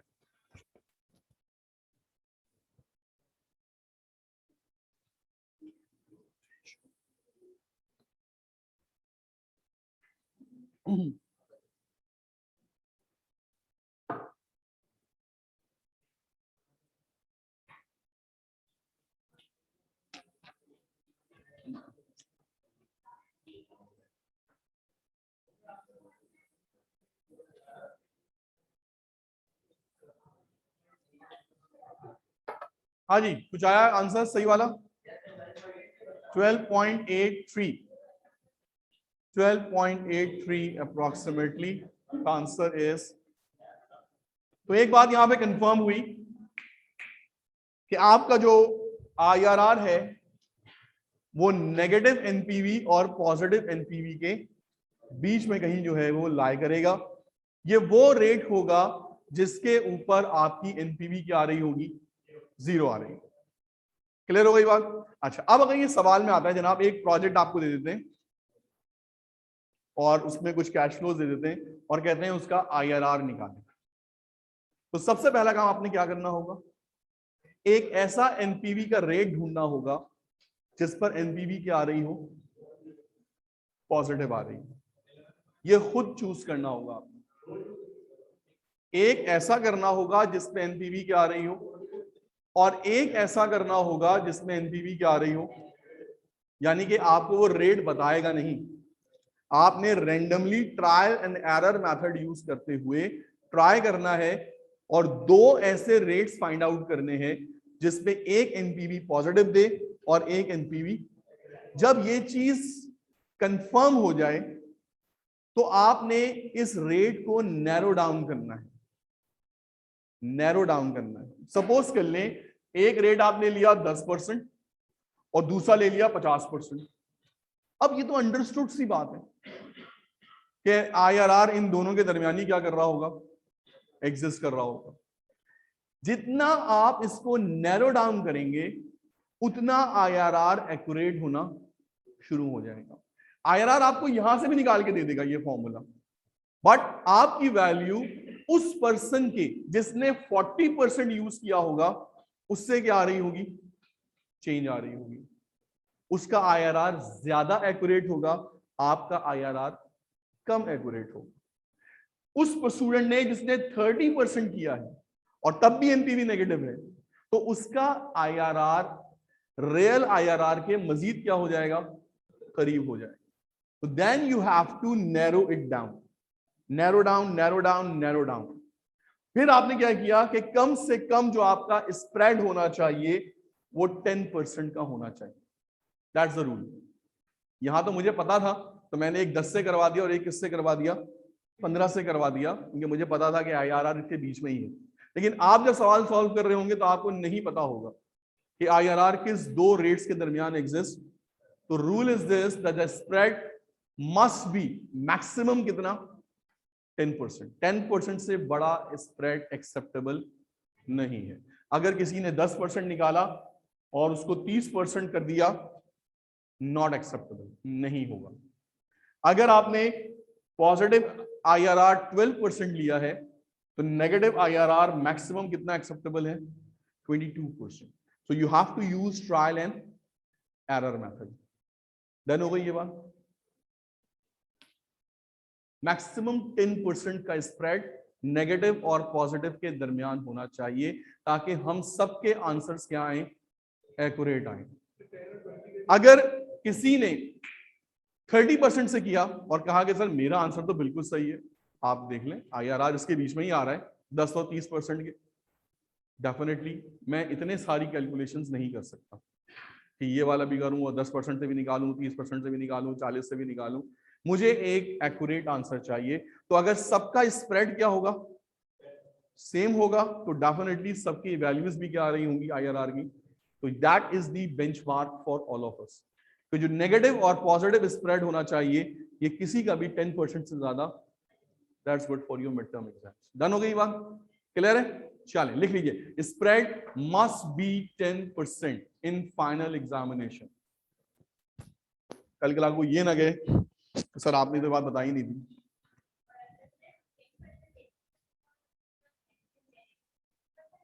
बिल्कुल, जितना नैरो डाउन करते रहेंगे आंसर उतना क्या होता चला जाएगा, आपका एक्यूरेट होता चला जाएगा। लेकिन फिर सवाल ये पता कितना नैरो डाउन करें, इतना टाइम आपके पास नहीं होगा, you have a very limited time. तो नैरो डाउन सिर्फ कहां तक करना है आपने, 10% तक करना है, इससे ज्यादा नैरो डाउन करने की जरूरत नहीं है। ठीक है जी। अगर आप इस सवाल को 13% स्प्रेड से करेंगे ना, 13% के स्प्रेड से, तो आपका आंसर मजीद क्या आ जाएगा, एक्यूरेट आ जाएगा। इस बात को प्रूफ करते हैं कि क्या आंसर मजीद एक्यूरेट हो सकता है या नहीं हो सकता। अभी जो हमने IRR कैलकुलेट किया वो कितना किया है, 12.83। हमारे हिसाब से इस पे NPV क्या हो जानी चाहिए, 0 हो जानी चाहिए। ठीक है, तो हम क्या करते हैं कि अपने कैश फ्लो पे वापस चलते हैं और 12.83 का जो है वो फिगर उठाते हैं और कैश फ्लो क्या करते हैं, डिस्काउंट करते हैं। देखते हैं हमारा आंसर क्या आता है। सवाल पे जा रहे हैं वापस। Consider the information given in question number 2, जो हम क्वेश्चन नंबर 2 में शुरू में स्टार्ट किया था। Calculate the NPV of the project if the discount rate is 12.83।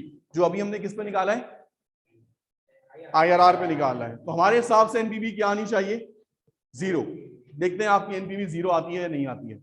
ये मैंने कैश फ्लो ओपन कर दिया, ये कैश फ्लो उठाइए और 12.83 के डिस्काउंट फैक्टर से इसको डिस्काउंट करें। शाबाश, जल्दी से।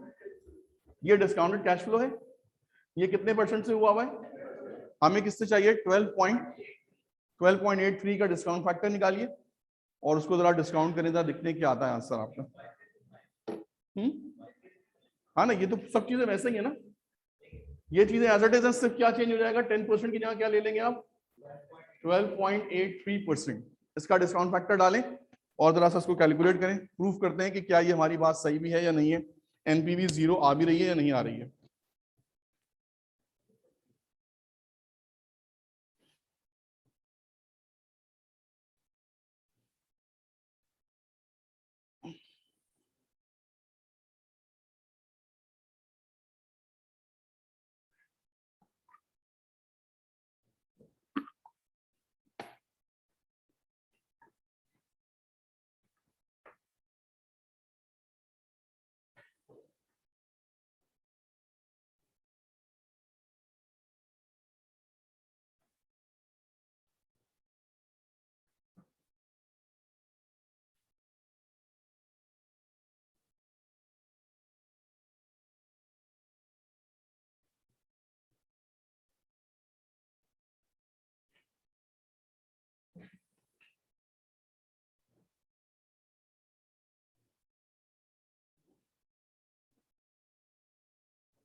जी जनाब, डन। तो जब आपने इसको किया होगा, आई होप कि आप लोगों ने कर लिया होगा, या जो लोग नहीं कर रहे हैं वो उसको कर लिया घर जाके, टाइम थोड़ा कम है हमारे पास।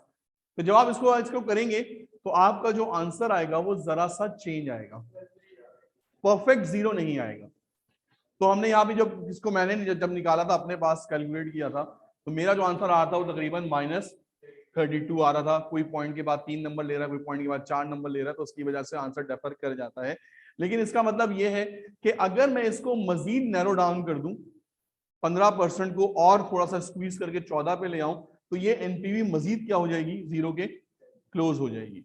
तो परफेक्ट एनपीवी निकालने के लिए हमें बहुत ही क्लोज फिगर चाहिए होती है। इतना टाइम हमारे पास एग्जाम में नहीं होता, तो हम ये डिसाइड कर लेते हैं कि स्प्रेड हम कितना रखेंगे, 10% रखेंगे, ताकि आपका आंसर जो है वो अगर 0 ना भी आ रहा तो तकरीबन पूरी क्लास का आंसर जो है वो एक तरह से सेम आ जाए। डन हो गया class? Any question? So IRR क्या है जनाब, जल्दी से बताइए, फिर आगे बढ़ता हूं मैं।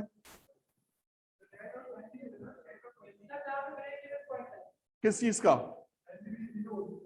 जिस पॉइंट पे एनपीवी 0 हो, जिसके ऊपर आपका ब्रेक इवन आ जाए, ये वो रेट है जिसके ऊपर हमारा प्रोजेक्ट की एक्सेप्टेबिलिटी और रिजेक्ट का जो होता है वो डिसीजन होता है।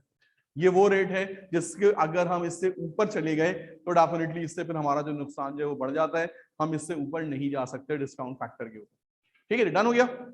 Okay, so now it's moving towards the next topic, the fifth indicator, the fifth technique to evaluate the project. This is called profitability index, PI.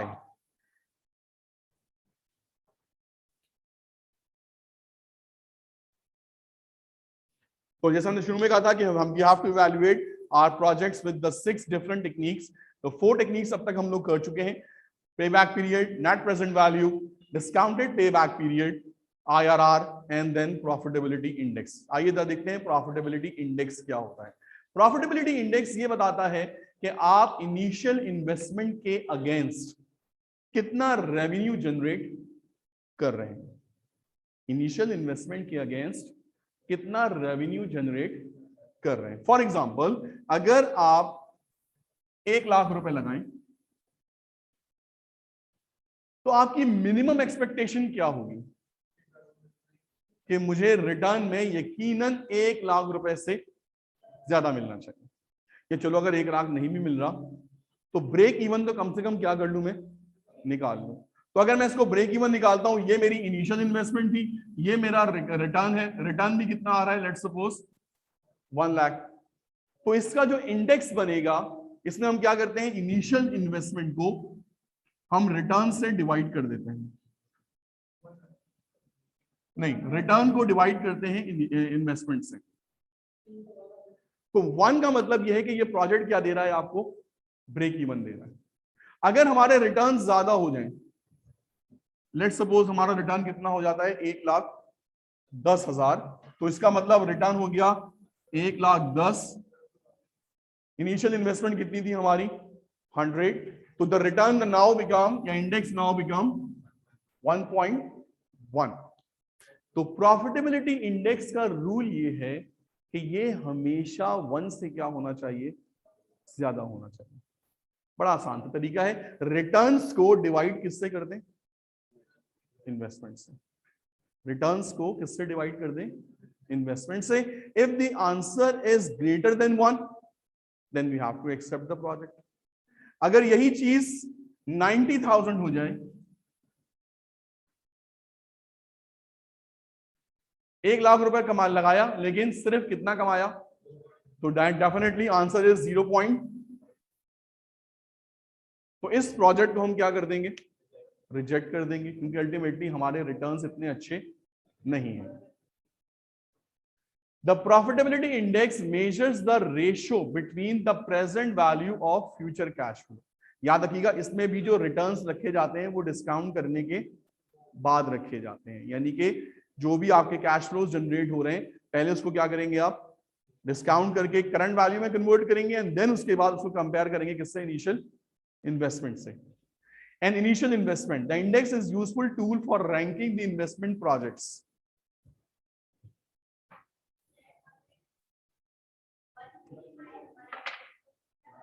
One का मतलब यह है कि जितना हम इन्वेस्ट कर रहे हैं उतना ही रिटर्न कर रहे हैं, अल्टीमेटली 1 को हम एक्सेप्ट नहीं करते, बिकॉज इससे शेयर होल्डर्स वेल्थ के ऊपर कोई फर्क नहीं पड़ रहा। और हमारा जो मैक्सिमम जो हमारा क्राइटेरिया होता है वो यही होता है कि हम ऐसे प्रोजेक्ट्स इन्वेस्ट करते हैं जो हमारी वेल्थ में क्या करें, इजाफा करें। और वेल्थ में इजाफा उसी वक्त होता है जब आपके रिटर्न्स आपकी इनिशियल इन्वेस्टमेंट से क्या होंगे, ज्यादा होंगे। सो फॉर एग्जांपल, अगर हम बात करते हैं प्रोजेक्ट ए और प्रोजेक्ट बी, प्रोजेक्ट ए का अगर हम पीआई निकालें तो ये आता है 1.2, और प्रोजेक्ट बी का अगर हम पीआई निकालें तो ये आता है 0.8। सो आपसे कहा जा रहा है कि बताइए दोनों में से किसको एक्सेप्ट किया जाए, सो हम ए को क्या कर लेंगे, एक्सेप्ट कर लेंगे। सपोज कर लें इसका पीआई आ जाता है 1.1, आप किसको एक्सेप्ट करें, हायर वाले को। अगर हमें दोनों में से कोई एक सेलेक्ट करना है तो हम किसको सिलेक्ट करेंगे, अगर हम दोनों को सिलेक्ट कर सकते हैं तो रैंक नंबर 1 किसके पास होगा, ए के पास, और रैंक नंबर 2 किसके पास होगा। तो अगर आपने प्रोजेक्ट्स की रैंकिंग करनी है तो रैंकिंग भी जो है वो इस इंडेक्स के हिसाब से की जाती है, और अगर आपने सिलेक्शन करनी है तो उसको डेफिनेटली जिसका ज्यादा होता है उसको हम क्या करते हैं, एक्सेप्ट करते हैं। So if P is greater than 1 then the project should be accepted, and if the PI is less than 1 then the project should be rejected. The higher the better, जितना ज्यादा होगा उतना हमारे लिए क्या है, अच्छा है। Any problem, any question? आइए इसका एक क्वेश्चन करते हैं। बस आप लोगों ने करना है, जितना मैंने कराना करा दिया। FA limited considering the 2 projects, 2 projects हैं आपके पास, project Y and project Z, excuse me, project Y and project Z।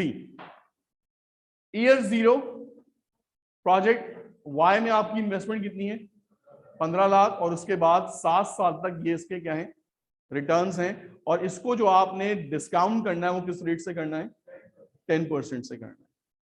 Project Z 30 lakh की इन्वेस्टमेंट है, ये उसके रिटर्न है, लेकिन इसका जो डिस्काउंट रेट है वो कितना है, 13% है।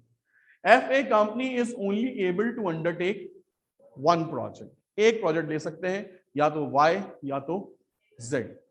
यूजिंग द प्रॉफिटेबिलिटी इंडेक्स, आपने प्रॉफिटेबिलिटी इंडेक्स का जो है वो स्टैंडर्ड यूज करना है। Which project should be the company undertake, इन दोनों में से डिसाइड करना है कि किस प्रोजेक्ट को क्या किया जाए, एक्सेप्ट किया जाए। रूल याद रखिएगा, PI is equals to present value of future cash flows divided by initial investment, that's the formula. और कंक्लूजन क्या है, is greater than 1 then we have to accept, and is less than 1 we have to reject. चलिए जी बिस्मिल्लाह करिए, 10 minute लीजिए। Y और Z, पहले जरा Y को सॉल्व करें, इसको 10% से डिस्काउंट करें, और फिर उसके बाद आंसर निकालें जरा।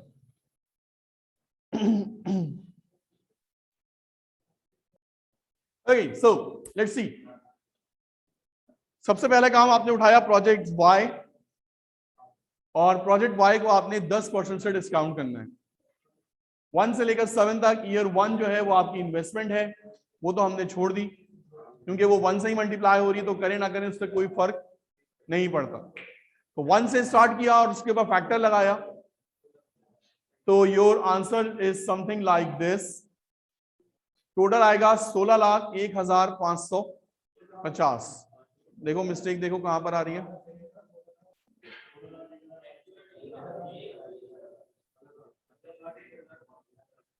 अब आपने इसका पीआई निकालना है, profitability index.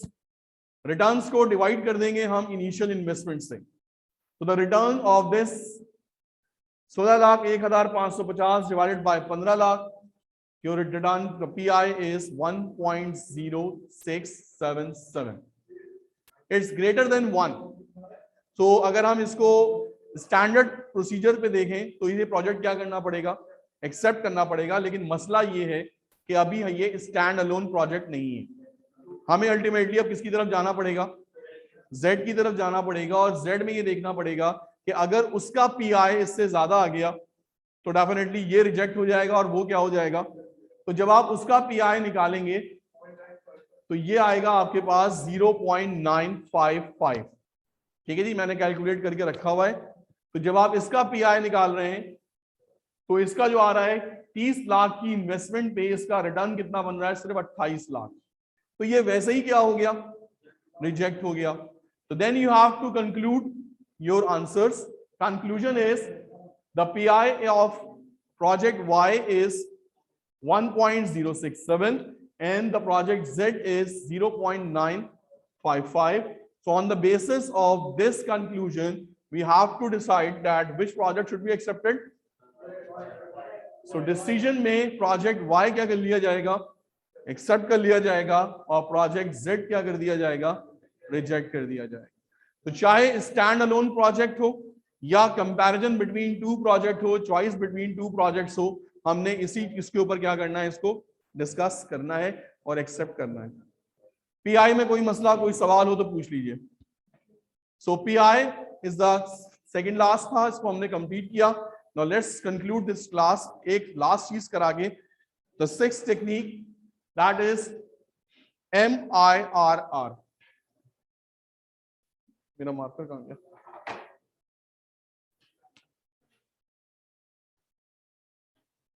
Payback period, NPV, discounted payback period, IRR, PI, and now the last one is MIRR, modified internal rate of return। जो एक बहुत बड़ा डिसएडवांटेज था IRR का वो ये था कि IRR जो है वो ट्रायल एंड एरर मेथड से निकलता है। You have to choose two different rates. पहला रेट जिसपे एनपीवी क्या होनी चाहिए, पॉजिटिव होनी चाहिए, और दूसरा वो रेट जिसपे एनपीवी क्या होनी चाहिए। और आपको ये पता है कि वो उस नेगेटिव और पॉजिटिव के दरमियानी एनपीवी क्या करती है, एग्जिस्ट करती है। जितना ये स्प्रेड ज्यादा होगा आप आंसर से उतने ही क्या होंगे, दूर होंगे। अच्छा, ये आंसर इस तरह से कभी वैरी नहीं करता कि एक का 12.8 आ रहा है तो दूसरे का 14.7 आ रहा है, तीसरे का 18.9 आ रहा है।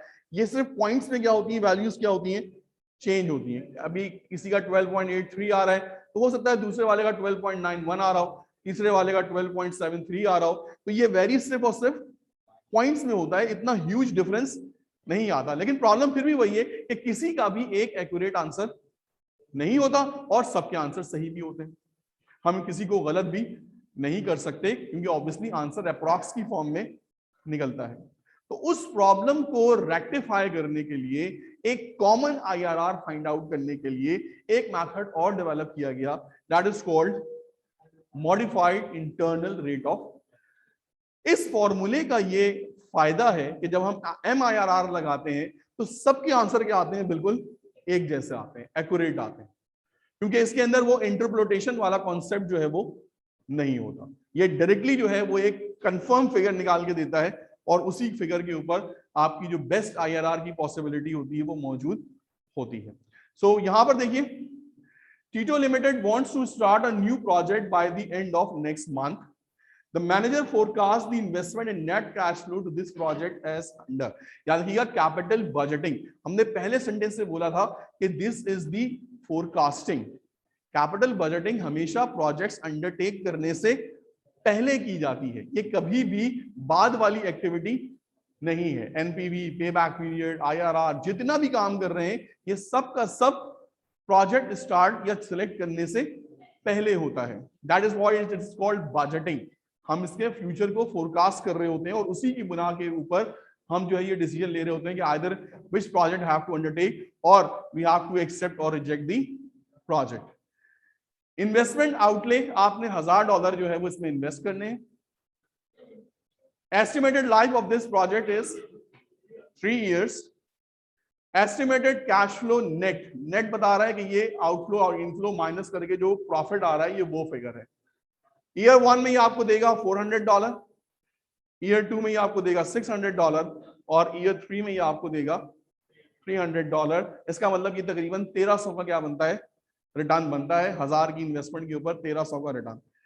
Calculate MIRR, modified internal rate of return, if the company policy is to use the discount factor of 10%। हमारा जो minimum required rate of return है दैट इज 10% है। हमने देखना है कि किस वैल्यू पे जाके इसकी एनपीवी 0 होती है। सो द फॉर्मूला इज, पहले तो हम इसको क्या कर लेंगे, डिस्काउंट कर लेंगे 10% से। थोड़ा जल्दी जल्दी करते हैं, टाइम थोड़ा कम है। 400, 600 एंड 300। डिस्काउंट फैक्टर अप्लाई किया 0.909, 0.826 एंड 0.751। प्रेजेंट वैल्यू इनकी आ गई 364, 496 and 225।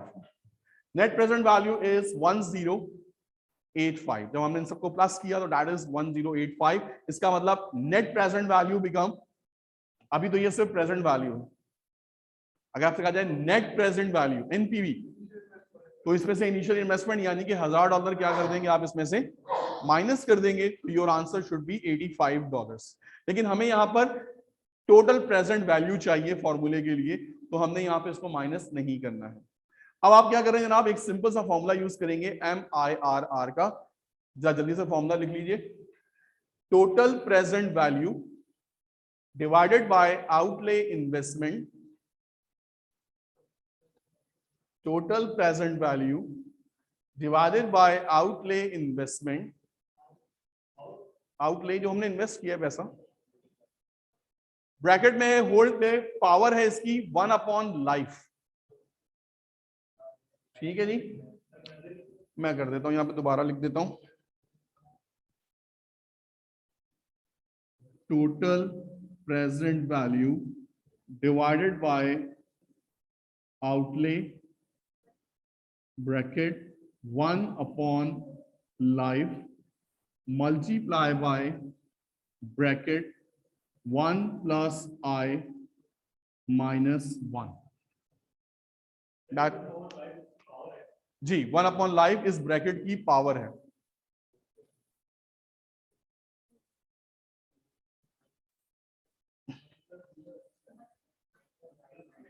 One plus I is the discount factor, discount rate. चलिए जी सॉल्व करें फॉर्मूला, जल्दी से आंसर निकालें।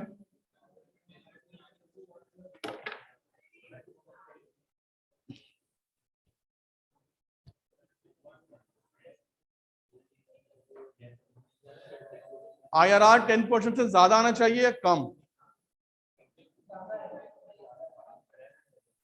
IRR इसका MCQ के लिए एक सवाल है फॉर एग्जांपल कि इसमें IRR 10% से ज्यादा आना चाहिए या 10% से कम आना चाहिए।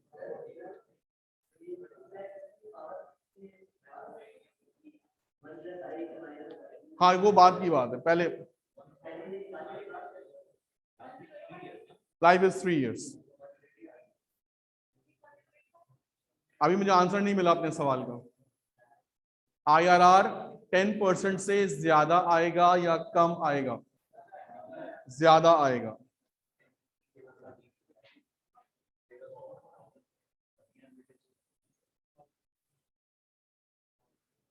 चलो सवाल सुना आपने मेरा? IRR 10% से ज्यादा आएगा या कम आएगा? ज्यादा आएगा। Logic,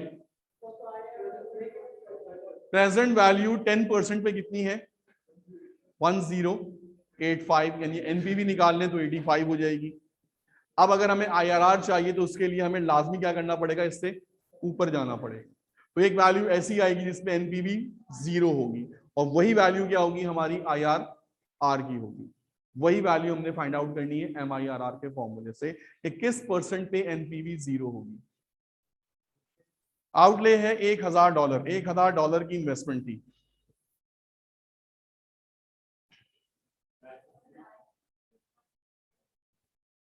I is discount factor 10%, जिसपे हमने इसको डिस्काउंट किया है 13%।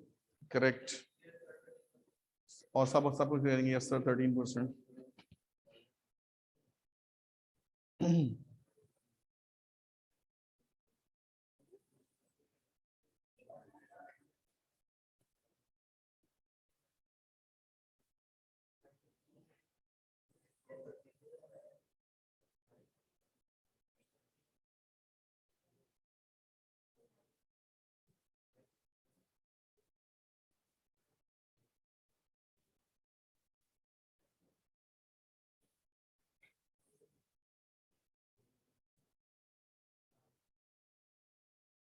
आइए देखें आप लोगों ने क्या वैल्यूज पुट की।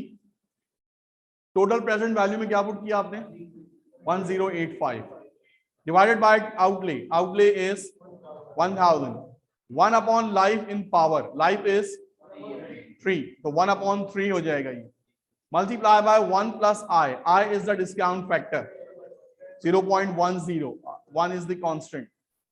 सो ये वैल्यूज आपने कुछ इस तरह से पुट की होंगी। जब आप इसको यहां पे लेकर आएंगे कुछ इस तरह से, तो आखिरी फिगर आ रही होगी 1.130 - 1, और फिर इसको दोबारा परसेंटेज में कन्वर्ट करने के लिए आप इसको 100 से क्या कर देंगे, मल्टीप्लाई कर देंगे।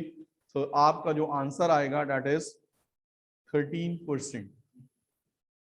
इस फॉर्मूले का एक फायदा, सबका आंसर क्या आएगा, सेम आएगा 13%। वो जो ट्रायल एंड एरर मेथड हमें एक डिफरेंस देता है आंसर में, उससे हमने थोड़ी सी अपनी क्या कर ली, जान बचा ली। और उससे जब आप इसको 13% से करेंगे तो एनपीवी शायद थोड़ी सी जो है वो डिफरेंट आए, लेकिन इससे फायदा ये हुआ कि हमें एक एग्जैक्ट अमाउंट जो है या एग्जैक्ट परसेंटेज जो है वो हमको पता चल गई, जो उस मेथड की जो है वो एक डिसएडवांटेज है। तो सवाल सॉल्व करते वक्त देख लीजिएगा कि MIRR फॉलो मालूम करना है या IRR मालूम करना है। तो ये आपके लिए उसमें एक टास्क होगा, you have to follow the procedure, you have to follow the method. जो भी आपको क्वेश्चन में कहा जाए वही चीज कैलकुलेट करनी है। IRR के बजाय अगर MIRR का फॉर्मूला लगा दिया तो अल्टीमेटली वो डिजायरेबल नहीं है। दोनों को करने का एक तो फर्क ये है कि इसको थोड़ा सा मॉडिफाई कर लिया गया, ये एक नया फॉर्मूला है, पुराने फॉर्मूले से थोड़ा सा क्या है, अलग है। ट्रेडिशनल मेथड वही था, बट लोगों ने रिसर्च की, इस पे काम किया और एक मजीद क्लोज फॉर्मूला, मजीद एक्यूरेट फॉर्मूला मिला। तो डेफिनेटली इसको हमने क्या कह दिया फिर, modified internal rate of return. तो वो IRR है, ये MIRR है। कॉन्सेप्ट दोनों का सेम है। आंसर से आपकी एनपीवी क्या देता है, ये आपको 0 देता है। That's it. ठीक है जी, एनी क्वेश्चन? तो आज की क्लास में हम लोगों ने 6 टॉपिक्स जो है वो कवर किए, स्टार्टिंग से लेकर एंड तक। चैप्टर अभी हमारा कंटिन्यू है, नेक्स्ट वीक भी ये चैप्टर कंटिन्यू रहेगा। अभी जो हमने प्रोजेक्ट्स किए हैं ये स्टैंड अलोन किए हैं। नेक्स्ट टॉपिक में हम इसको जो है वो मजीद जो है वो कुछ क्वेश्चन मैंने आपको हैंडआउट में दिए हैं, उसको घर आके प्रैक्टिस करिएगा। नेक्स्ट क्लास जो है वो इसी के ऊपर जो होगी। असाइनमेंट्स बताएं, करना है आपने इस दफा, इस हफ्ते कर लें असाइनमेंट, एक और असाइनमेंट 2 कर लें, क्विज 2 कर लें।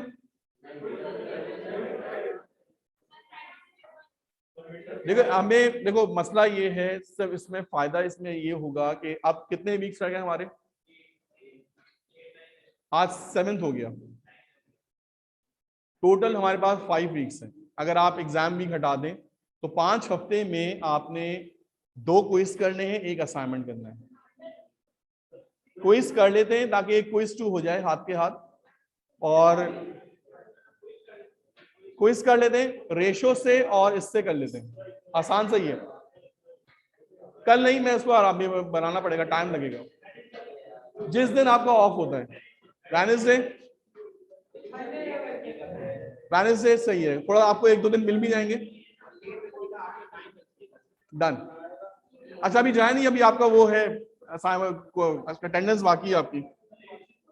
जी प्लीज, एक्सक्यूज मी, यस। और यहाँ पे टोटल पीवी यूज करें, टोटल इन्वेस्टमेंट, क्योंकि हम इसको यानी कि आउटले से डिवाइड करते हैं। बिल्कुल सही, माइनस नहीं करेंगे, बिल्कुल सही।